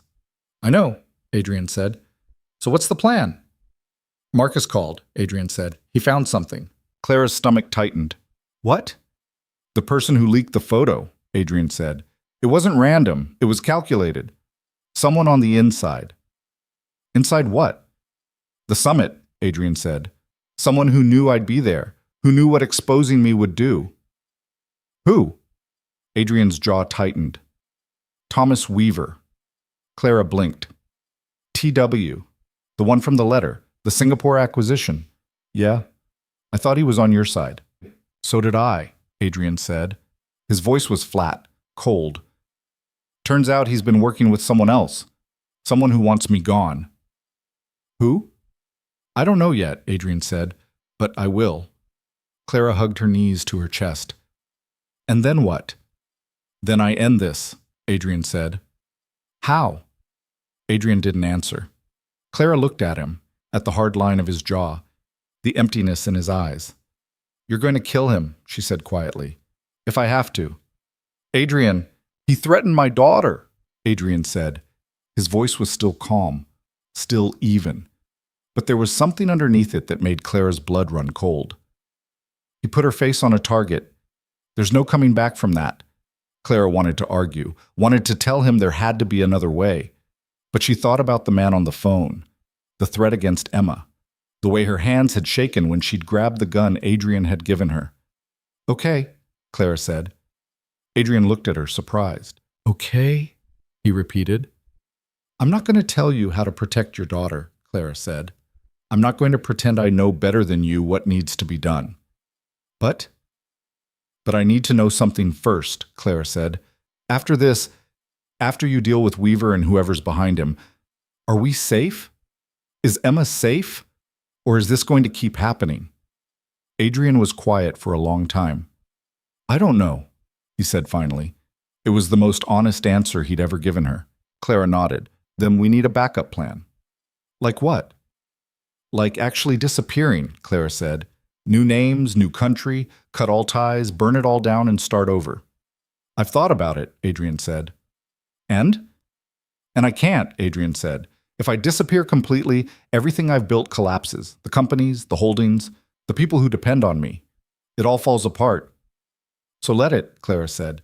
Adrian stared at her. Let it fall apart, Clara repeated. You can't protect Emma and run an empire at the same time. You have to choose. It's not that simple. Yes, it is, Clara said. You're just making it complicated because you don't want to let go. Adrian's hands clenched into fists. Those companies employ thousands of people. If I walk away, they'll find someone else, Clara said. But Emma won't. She only has one father, and right now she needs him more than they do. Adrian stood up, paced across the porch, ran his hands through his hair. You don't understand, he said. Then explain it to me. Adrian stopped, turned to face her. I built everything I have so she'd never have to struggle, so she'd never have to worry about money or safety or anything. If I walk away, it's all for nothing. No, Clara said. If you walk away, it's for her, and that's everything. Adrian looked at her for a long moment. Then he sat down on the steps again, put his head in his hands. I don't know if I can do it, he said quietly. Yes, you can, Clara said. You're the strongest person I've ever met. I'm a coward, Adrian said. I've been hiding for 3 years because I'm too scared to face the people I used to work with. You're not hiding, Clara said. You're surviving. There's a difference. Adrian lifted his head, looked at her. You really believe that? Yeah, Clara said. I do. Adrian's phone buzzed. He pulled it out, read the message. His expression went dark. What is it? Clara asked. Marcus found Weaver, Adrian said. He's in New York, meeting with someone tomorrow night. Who? Marcus doesn't know yet, Adrian said, but I'm going to find out. Clara's stomach dropped. You're going after him? Yes. When? Tomorrow, Adrian said. I'll drive up in the morning, be back by midnight. That's insane, Clara said. You'll be gone for hours. What if something happens here? Nothing will happen, Adrian said. You don't know that. I know Marcus has people watching this place, Adrian said. Armed, trained. If anyone comes near you or Emma, they'll handle it. Clara stood up. I'm coming with you. No. Yes. Clara, you need to stay with Emma. Emma can come too, Clara said. Adrian laughed. It came out harsh. You want me to bring a 6-year-old to a confrontation with the man trying to kill me? No, Clara said. I want you to bring your family, so he sees what he's threatening, so he knows you're not alone anymore. Adrian stared at her. That's the worst idea I've ever heard. Probably, Clara said, but I'm coming anyway. They left at dawn. Emma sat in the back seat with her elephant and a bag of pretzels. She didn't ask where they were going. She just stared out the window and didn't say a word. Claire sat in the passenger seat and watched the road. Her hand kept drifting to the gun in her jacket pocket. Adrian had given her a smaller one, easier to hide. She still didn't know if she could actually use it. Adrian drove in silence. His jaw was tight. His hands were white-knuckled on the wheel. "What's the plan?" Claire asked after an hour. "Find Weaver," Adrian said. "Talk to him. And if he doesn't want to talk, then I make him," Adrian said. Clara glanced back at Emma. The girl had her headphones on, listening to something on Adrian's old phone. "You can't do anything violent in front of her," Clara said quietly. "I know." "I mean it, Adrian. She can't see that side of you." "I know," Adrian said again. His voice was strained. "I'm not going to... I won't let her see." Clara wanted to believe him. She wasn't sure she did. They stopped for lunch at a rest stop. Emma picked at her French fries. Adrian checked his phone every 30 seconds. "Dad," Emma said suddenly. Adrian looked up. "Yeah? Are we in trouble?" Adrian hesitated. "What makes you ask that?" "Because we left home," Emma said, "and you keep checking your phone, and Clara has a gun." Clara froze. Adrian's expression didn't change. "You saw that?" "I'm not blind," Emma said. She sounded older than 6, tired.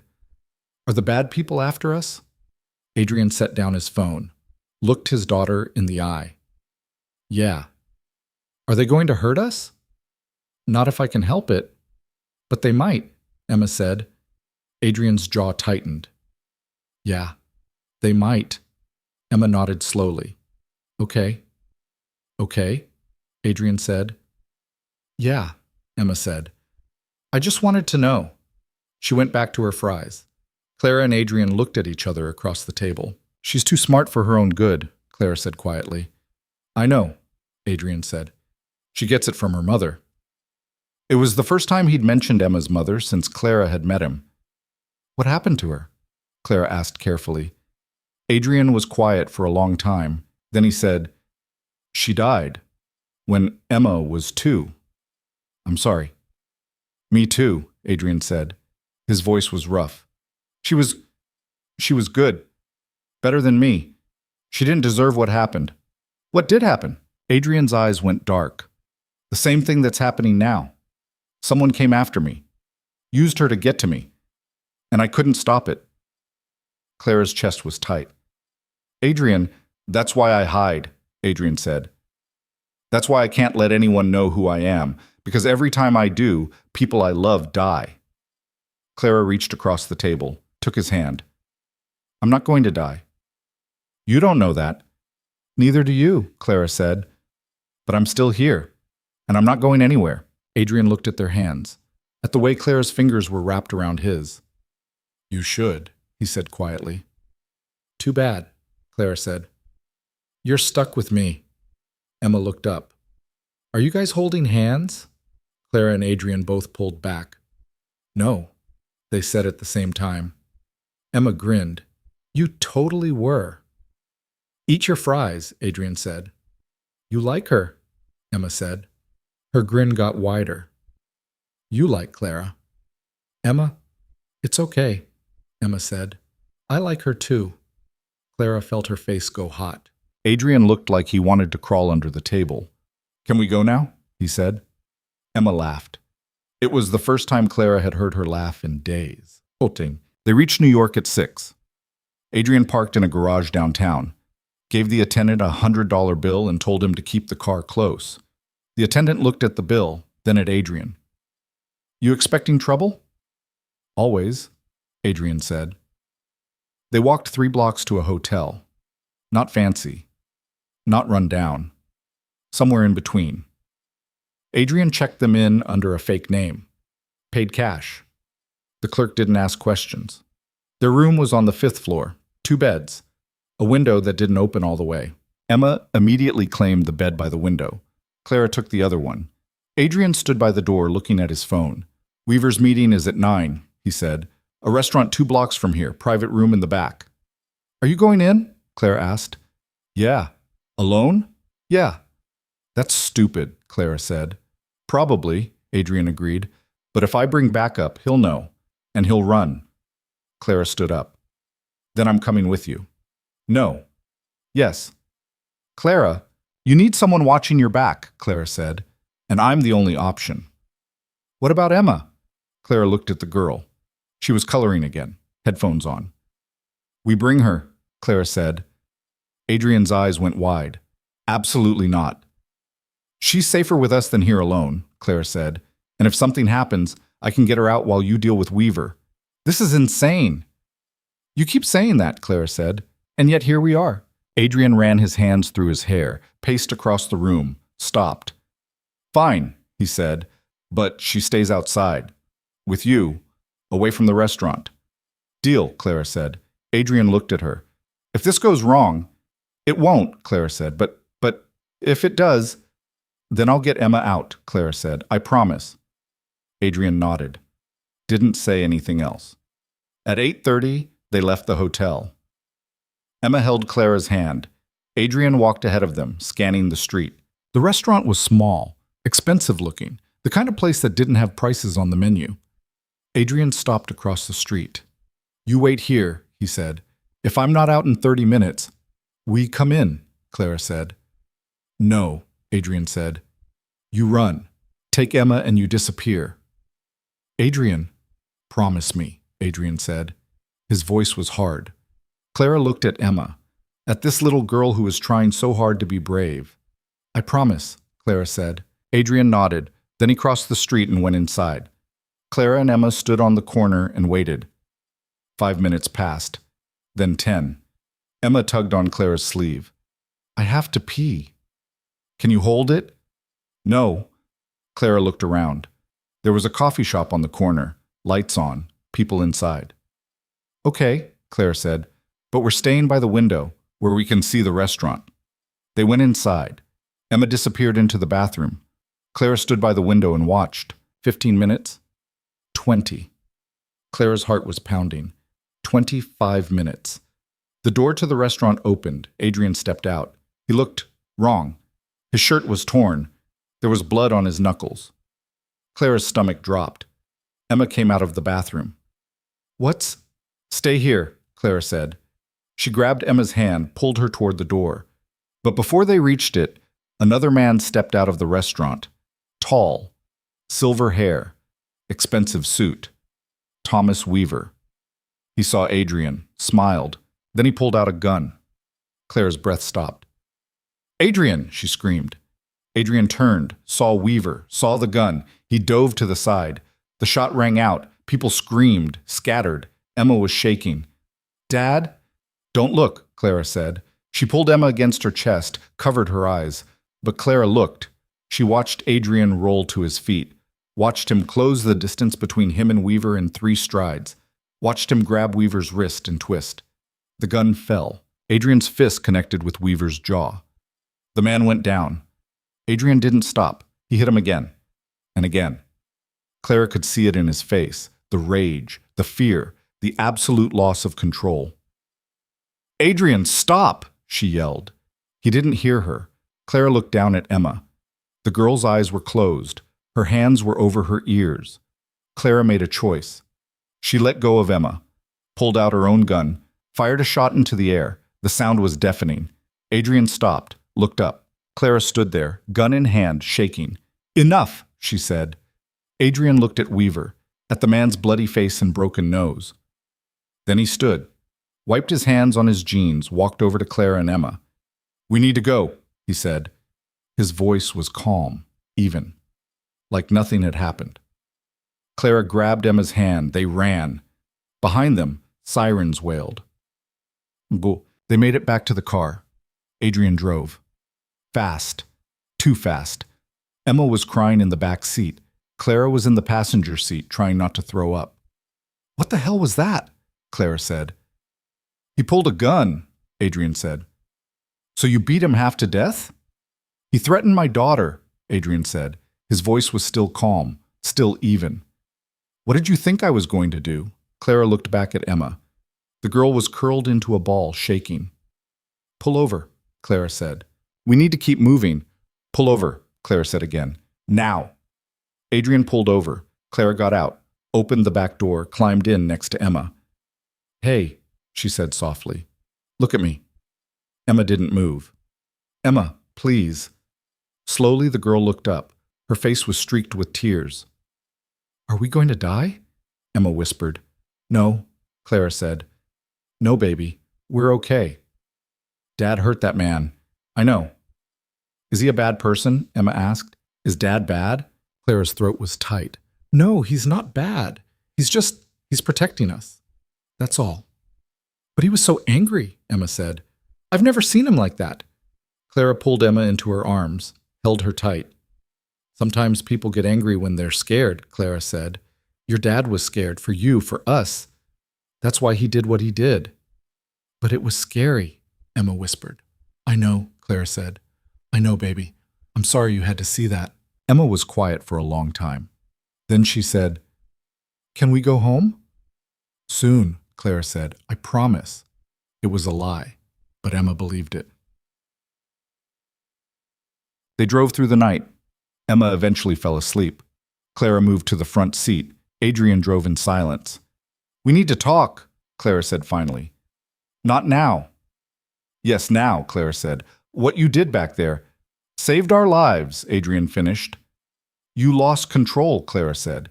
Emma saw you lose control. Adrian's jaw tightened. I know. She's terrified of you. I know, Adrian said again. His voice cracked. I know, okay? I saw her face. I saw... He stopped, took a breath. I didn't mean for her to see that. But she did, Clara said. And now she thinks you're a monster. Maybe I am. You're not, Clara said. But you will be if you keep doing this, if you keep letting your anger control you. Adrian pulled over, put the car in park, put his head in his hands. I don't know how to stop, he said quietly. Every time someone threatens her, I see red. I can't think, I just react. Clara reached over, put her hand on his shoulder. Then let me help you. Adrian looked at her. How? By being there, Clara said. By keeping you grounded. By reminding you that Emma needs a father, not a weapon. Adrian's eyes were wet. What if I can't change? Then we figure it out, Clara said. Together. Adrian looked at her for a long moment. Then he nodded. They drove for another hour before Clara spoke again. Did Weaver tell you who's behind this? She asked. Yeah, Adrian said. Who? Adrian's hands tightened on the wheel. Victor Hale. Clara's blood ran cold. She'd seen that name in the files, in the dossiers. I thought you neutralized him, Clara said. I did, Adrian said. 3 years ago. I destroyed his company, took everything he had, thought that would be enough. It wasn't. No, Adrian said. He's been rebuilding, quietly, using shell companies and proxies, and now he's coming after me. Why? Revenge, Adrian said simply. I ruined him. Now he wants to ruin me. By going after Emma. By going after everything I love, Adrian said.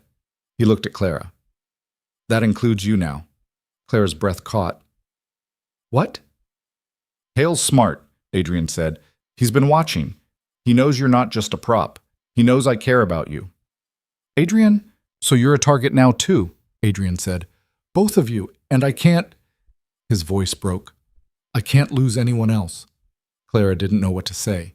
She reached over, took his hand, held it tight. You won't, she said. We're going to end this. Together. Adrian looked at their joined hands. How? I don't know yet, Clara admitted, but we'll figure it out. Adrian's phone buzzed. He pulled it out, read the message. His expression went dark. What? Clara asked. Marcus found Hale, Adrian said. He's hosting a charity gala in Boston, tomorrow night. Every major player in the financial world will be there. Clara's stomach dropped. You're going? I have to, Adrian said. If I don't end this now, he'll keep coming, and eventually, he'll win, Clara finished. Yeah, Clara looked back at Emma, at this little girl who'd been through so much already. Okay, she said. Then we end it. We? Adrian said. You think I'm letting you do this alone? Clara said. After what just happened? Clara, this isn't... I'm coming, Clara said. Her voice was firm. And so is Emma. Because if we're all targets, we're safer together than apart. Adrian looked like he wanted to argue, but he didn't. Okay, he said finally. But we do this my way. What's your way? Adrian's expression went cold, hard. We walk in like we own the place. We find Hale, and we make him understand that if he ever comes near my family again, I'll destroy everything he's ever built, everything he's ever loved, everything he is. Clara shivered. And if he doesn't listen? Adrian's eyes met hers. Then I make good on the threat. Clara should have been scared, should have told him to stop, to find another way, but she thought about the man on the phone, about the threat against Emma, about the way her hands had shaken when she'd grabbed the gun. Okay, she said. Let's do it. The next day they prepared. Adrian bought Clara a dress. Black. Simple. Expensive. It fit perfectly. He bought Emma one too, dark blue, with stars on it. Emma looked at herself in the mirror and smiled for the first time in days. I look like a princess. You are a princess, Adrian said. His voice was soft. Emma hugged him, hard. Adrian held her, closed his eyes. Clara watched from the doorway and felt her chest tighten. This was a family. Broken. Messy. Held together by fear and desperation, and something Clara couldn't quite name. But it was a family, and she was part of it now. That night they drove to Boston. Adrian parked 2 blocks from the venue. A mansion, old money, lights blazing. Remember the plan, Adrian said. He looked at Clara. You stay with Emma, near the exits. If anything goes wrong, we run, Clara finished. I know. Adrian looked at Emma. You stay with Clara, no matter what. Understand? Emma nodded. Her eyes were wide, scared. Adrian knelt down, cupped her face in his hands. I love you, more than anything. You know that, right? I know, Dad, Emma whispered. Adrian kissed her forehead, stood, looked at Clara. Ready? Clara took a breath. Yeah. They walked into the gala. The room was massive. Chandeliers, marble floors, people in suits and dresses worth more than Clara's entire life. Adrian moved through the crowd like he belonged there, confident, controlled. Clara followed with Emma. Her heart was pounding. And then she saw him. Victor Hale, tall, silver hair, cruel smile. He saw Adrian. His smile widened. Adrian walked straight toward him. The crowd parted. Hale raised his glass. Adrian Cross, I was wondering when you'd show up. We need to talk, Adrian said. His voice was calm, even. Do we? Hale said. I think we're past talking. Then let me be clear, Adrian said. You come near my daughter again, and I will end you. Hale laughed. You already tried that, remember? You destroyed my company, took my money, ruined my reputation, and yet here I am.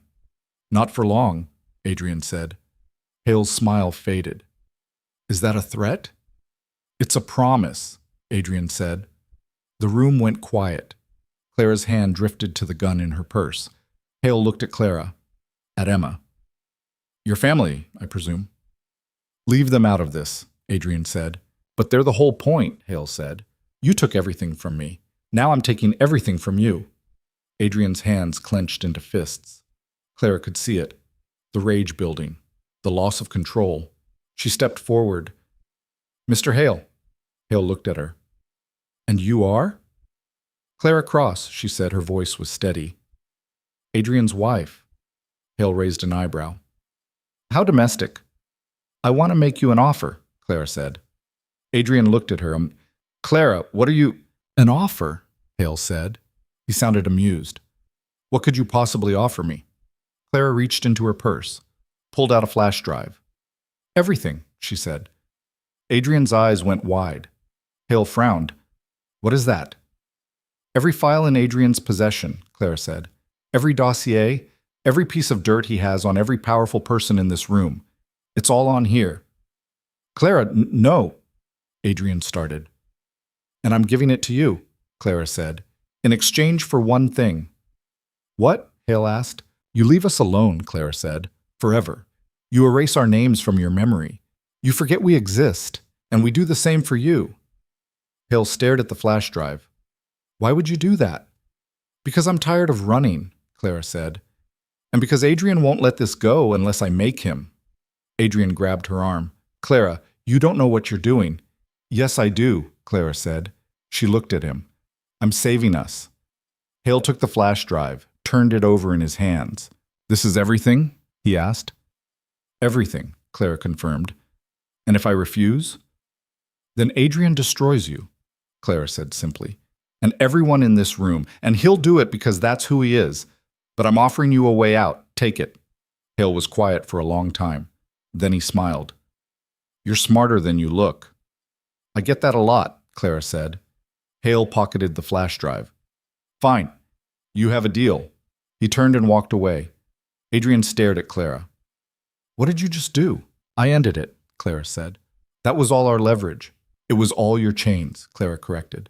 Those files kept you tied to this world. Now you're free. You had no right. I had every right, Clara said. I'm your wife, and I'm choosing us over revenge. Adrian looked like he'd been punched. Then Emma tugged on his sleeve. Dad, she said quietly. Can we go home now?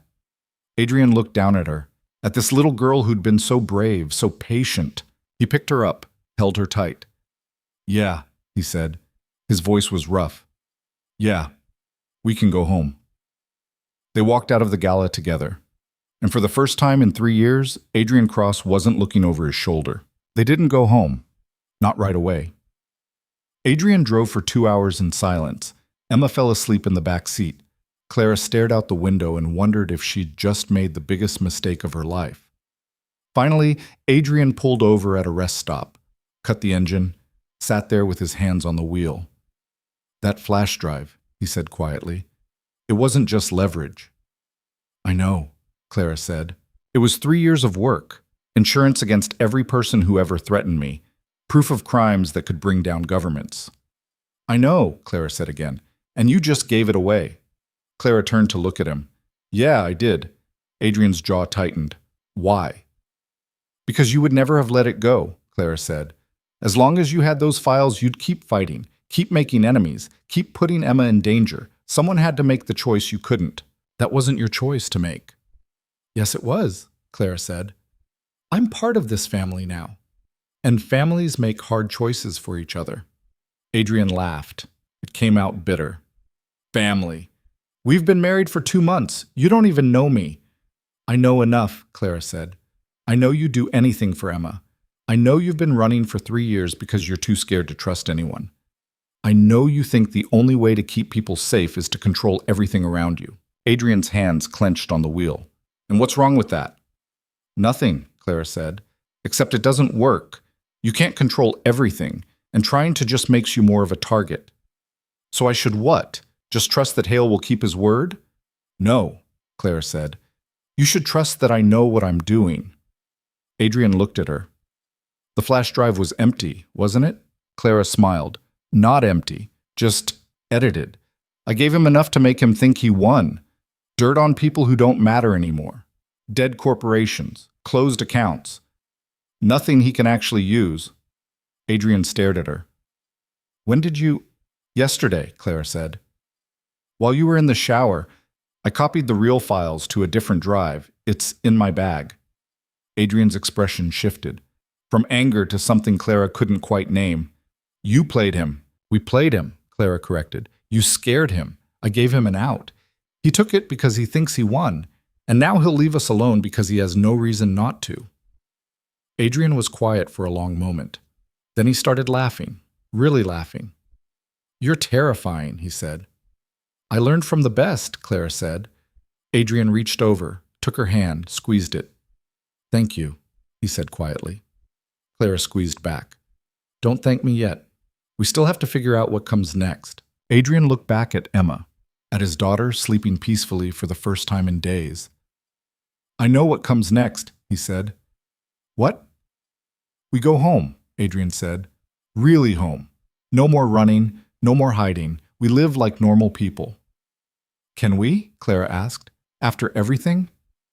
We can try, Adrian said. They drove back to the small house with the peeling paint and the chain-link fence and the tire swing that hung from the half-dead tree. It looked exactly the same, but everything felt different. Adrian carried Emma inside, laid her in her race car bed, covered her with a blanket. Clara stood in the doorway and watched. "She's going to have nightmares," Clara said quietly. "I know," Adrian said. "She saw things no kid should see." "I know," Adrian said again. He ran his hand over his face. "I failed her." "No," Clara said. "You protected her. It wasn't pretty, but she's alive. That's what matters." Adrian looked at Emma. "Is it? She's alive but traumatized, safe but terrified of her own father." "She's not terrified of you," Clara said. "You didn't see her face in that car." "I did," Clara said. "And I also saw her hug you before we left for the gala. She knows you love her. She knows everything you do is for her. She's scared because the world is scary, not because of you." Adrian was quiet. Then he said, "How do I fix this?" "You can't," Clara said. "Not all at once. But you can be here. Be present. Show her that the danger is over, that she's safe now." "What if she's not?" Adrian said. "What if Hale doesn't keep his word? What if someone else comes after us?" "Then we deal with it," Clara said. "Together. But we don't live our lives waiting for the next attack. That's not living. That's just surviving." Adrian looked at her. "When did you get so wise?" "About 2 months ago," Clara said, "when I married a mechanic who turned out to be the richest man I'd never heard of." Adrian almost smiled. Clara walked over to him, stood close enough that she could see the exhaustion in his eyes, the weight he'd been carrying for so long. "You don't have to do this alone anymore," she said. "You know that, right?" Adrian's throat worked. "I don't know how to not be alone." "You learn," Clara said, "one day at a time." Adrian looked at her for a long moment. Then he did something Clara didn't expect. He kissed her. It was soft, tentative, like he wasn't sure he was allowed. Clara kissed him back. When they pulled apart, Adrian looked stunned. He started. "Don't," Clara said. "Don't apologize. Don't overthink it. Just let it be what it is." "What is it?" Adrian asked. Clara smiled. "I don't know yet, but I want to find out." The next morning, Emma woke up screaming. Clara was in her room in seconds. Adrian was right behind her. Emma was sitting up in bed, shaking, tears streaming down her face. "The bad man," she sobbed. "He was going to hurt Dad." Hey, Clara said. She climbed into bed next to Emma, pulled her close. "It was just a dream. You're safe." "But Dad—" "I'm right here," Adrian said. He sat on the other side of the bed. "I'm okay. We're all okay." Emma looked at him. Then she launched herself into his arms. Adrian held her, rocked her, whispered things Clara couldn't hear. Eventually, Emma's sobs quieted. She pulled back, looked at her father with red, swollen eyes. "I don't want to be scared anymore," she said. "I know, baby," Adrian said. "I don't either." "Are we safe now?" Adrian hesitated. Clara could see him weighing the truth against comfort. "We're safer," he said finally, "and I'm going to do everything I can to keep us that way." "Promise?" Emma said. Adrian looked at Clara. Clara nodded. "I promise," Adrian said. Emma seemed to accept that. She wiped her eyes. "Can I have pancakes?" Adrian laughed. It was a broken, exhausted sound. "Yeah, you can have pancakes." They went to the kitchen. Adrian made pancakes while Emma sat at the table and colored. Clara made coffee and tried not to think about all the ways this could still fall apart. But it didn't. They ate breakfast. Emma went to school, insisted on going, actually, because she wanted to see Sophie. Adrian drove her, walked her to the door, watched her disappear inside. When he came back, Clara was cleaning up the kitchen. "She's going to be okay," Clara said. "How do you know?" "Because she's your daughter," Clara said, "and you don't raise quitters." Adrian leaned against the counter. "What about us?" "What about us?" "Last night," Adrian said. "The kiss, was that—" "Real," Clara said. "It was real, if you want it to be." Adrian was quiet. Then he said, "I'm not good at this." "At what?" "Relationships, letting people in. I've spent 3 years building walls and I don't know how to take them down. Clara set down the dish she was washing, walked over to him. Then don't, she said. Keep your walls. I'll climb over them when I need to. Adrian almost smiled. You're relentless. I have to be, Clara said. You're stubborn. Adrian reached out, tucked a strand of hair behind her ear. I don't deserve you. Probably not, Clara agreed, but you're stuck with me anyway. This time, when Adrian kissed her, it wasn't tentative. It was real. The days turned into weeks. Slowly, carefully, they built something that looked like a normal life. Adrian went back to work at the garage, real work this time, fixing actual cars for actual customers. He came home with grease under his nails and told Emma about the engines he'd rebuilt. Clara got a job at a bookstore 3 towns over. It didn't pay much, but she didn't need much.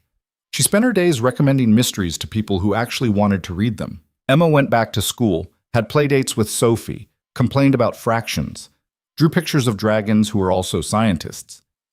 The nightmares didn't stop, but they got less frequent. And slowly, Emma stopped flinching when Adrian raised his voice, stopped looking at the door like someone was going to break through it. One night, about a month after the gala, Clara found Adrian in the garage. He was working on the truck, the same truck he'd been fixing for 3 years. You're actually fixing it this time, Clara said. Adrian looked up. Yeah. Why? Because I don't need the excuse anymore, Adrian said. I can just work on it because I want to. Clara smiled. Progress. Adrian set down his wrench. I've been thinking.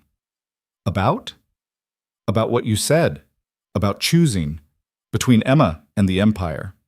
Clara's chest tightened. And? And you were right, Adrian said. I can't do both. Not the way I was doing it, so I'm shutting it down. Clara blinked. What? The holdings, the shell companies, all of it, Adrian said. I'm liquidating everything, putting it in trusts.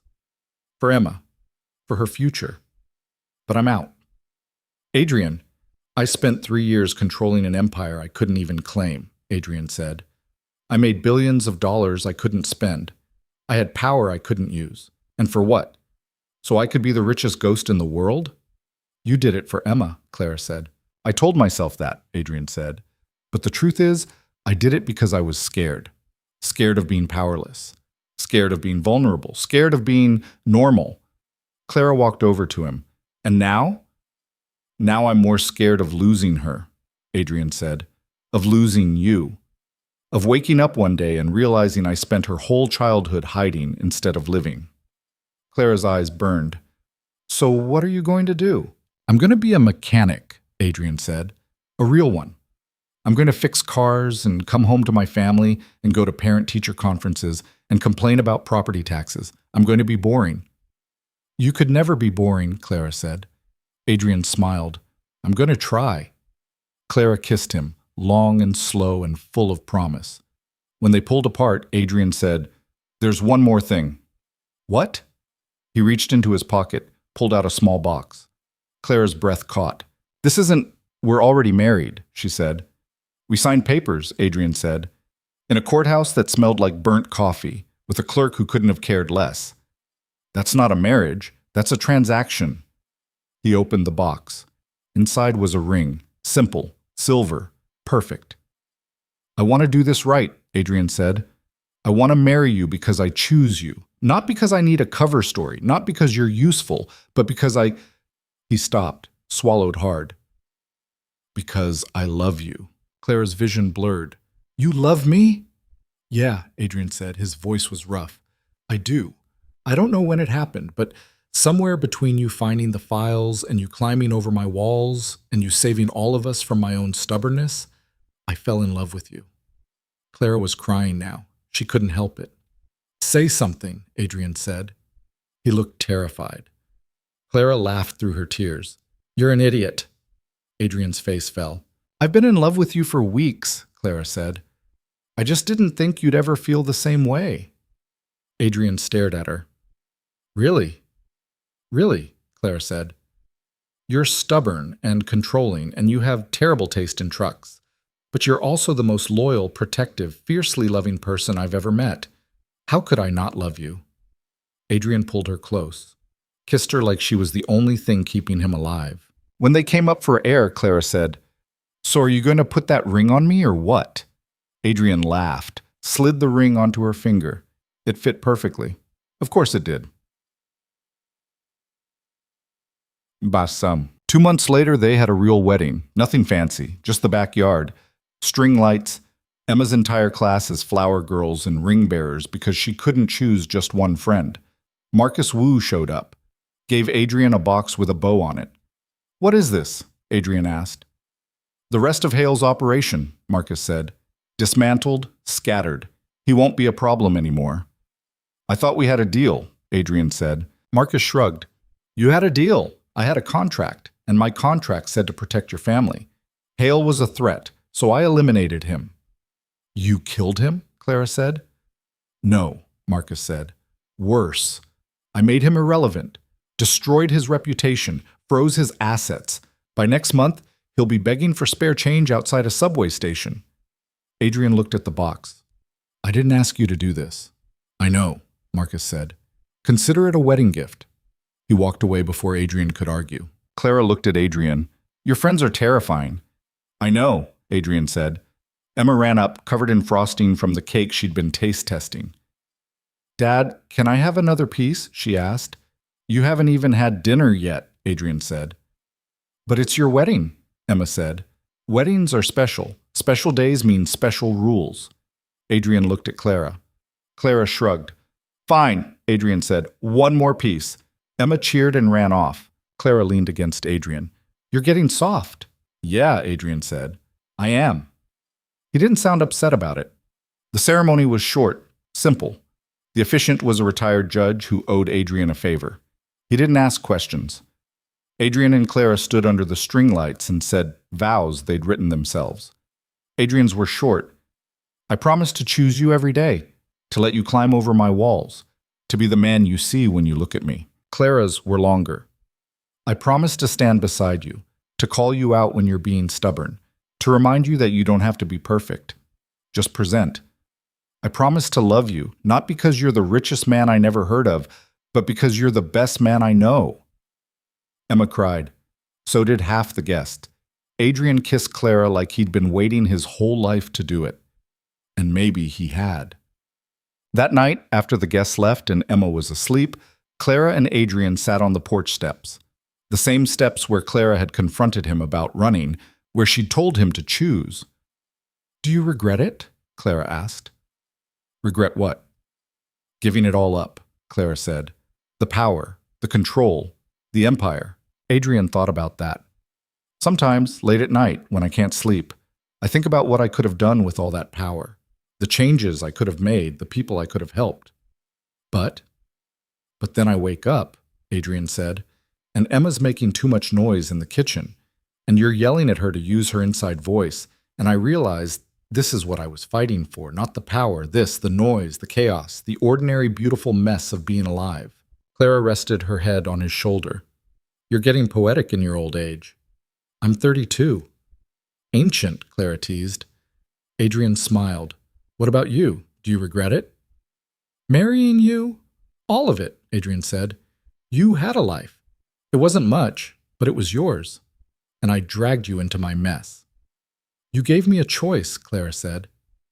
"At every step. I could have left, could have taken the money and disappeared, but I stayed. Why?" Clara lifted her head, looked at him. "Because some things are worth fighting for. And you, this family, that's worth everything." Adrian kissed her, soft and slow. When they pulled apart, Clara said, "So what now? We just live?" "We just live," Adrian agreed. "That's going to be boring." "Good," Adrian said. "I could use boring."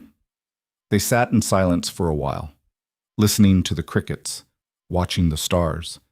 Finally, Clara said, "I saw the trust documents, the ones you set up for Emma." "Yeah?" "You left her everything," Clara said. "Billions, when she turns 25. "She deserves it," Adrian said. "She deserves a father more," Clara said. "And you gave her that. That's worth more than all the money in the world." Adrian's throat was tight. I hope she sees it that way. She will, Clara said, because we're going to raise her right. We're going to teach her that money doesn't make you powerful. Love does. Family does. Choosing the right thing even when it's hard. That's what makes you powerful. Adrian pulled her close. How did I get so lucky? You didn't, Clara said. You just made a good choice. Finally. Adrian laughed. They sat there until the sun came up. And when Emma came running out in her pajamas, demanding pancakes, they went inside together. A family. Imperfect. Messy. Real. 5 years later. Emma was 11. She'd stopped having nightmares about the bad men 2 years ago. She remembered the fear, but it didn't control her anymore. She played soccer, badly, but enthusiastically. She'd decided she wanted to be a veterinarian or an astronaut or both. You can't be both, Adrian had said. Watch me, Emma had replied. She was stubborn, like her father. Adrian's garage had expanded. He had 3 employees now, fixed cars for half the county, made enough to pay the bills and save for Emma's college fund. He didn't miss the empire. Most days, Clara managed the bookstore. She'd bought it from the previous owner last year, turned it into something special. A place where people came not just for books, but for community. She was pregnant. 4 months. They hadn't told Emma yet. Wanted to wait until they were sure everything was okay. Adrian was terrified. Clara was excited. They were both right.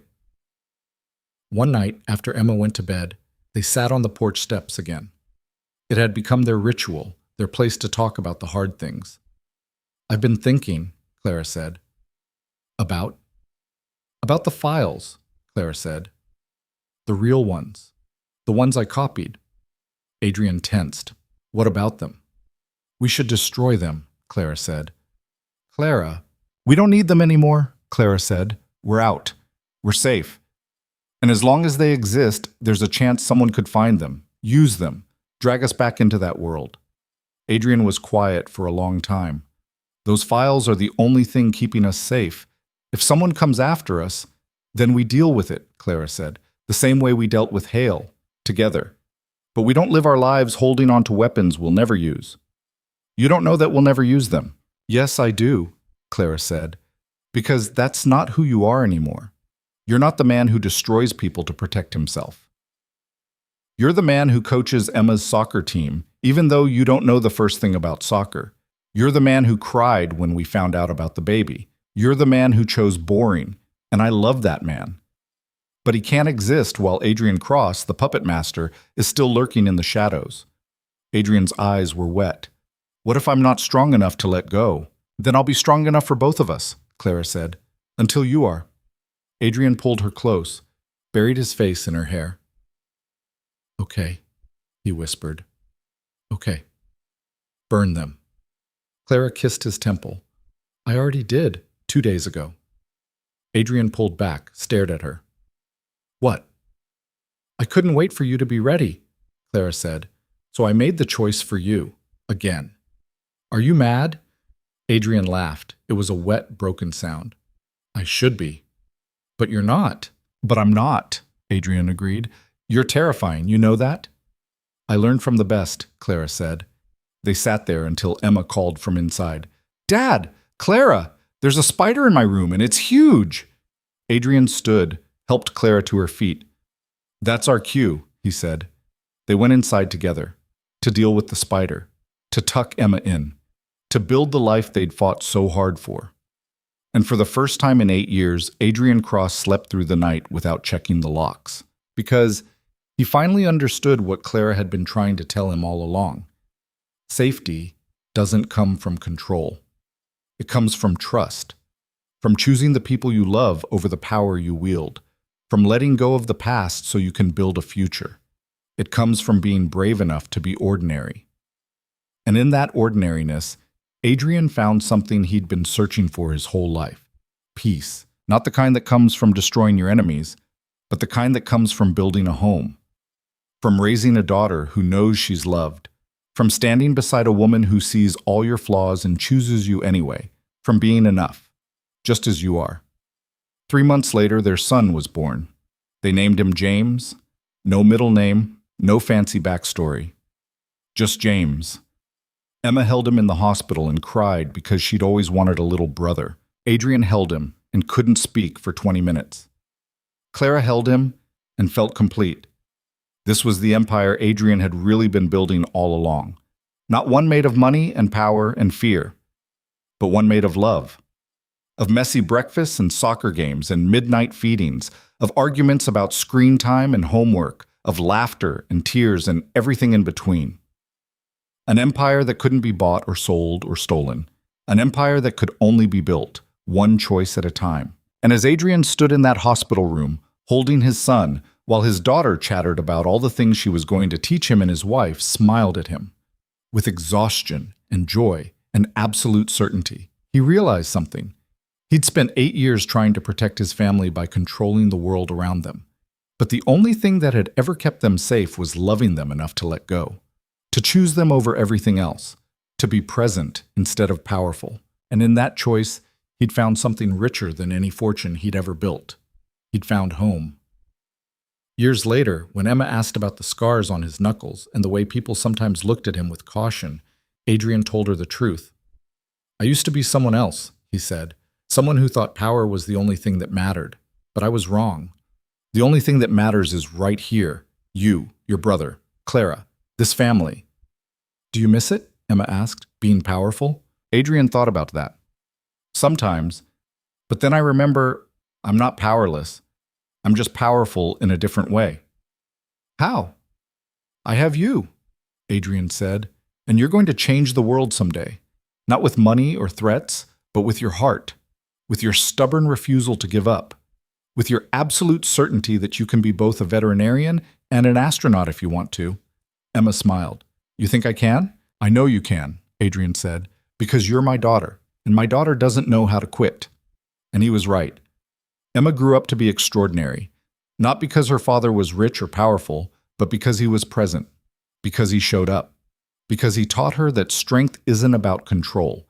It's about choosing love even when it's hard, even when it's scary, even when it means letting go of everything you thought you needed. That's the lesson Clara had taught Adrian, the one he'd fought against for so long before finally understanding. You can't build a life on fear, on secrets, on the weapons you keep hidden in case the world turns against you. You build a life on trust, on hope, on the belief that choosing the people you love is always the right answer, even when it costs you everything, especially then. Because in the end, the only empire worth having is the one you build in your living room, at your kitchen table. In the quiet moments between chaos when you look at your family and realize, this is it. This is what you were fighting for all along, not safety from the world, but a world worth being safe in. And Adrian Cross, former billionaire, former puppet master, former ghost, found that world in a small house with peeling paint and a tire swing, and a family who loved him not for what he could do for them, but for who he was when he stopped trying to be anything other than himself. Imperfect, flawed, human, and finally, blessedly free.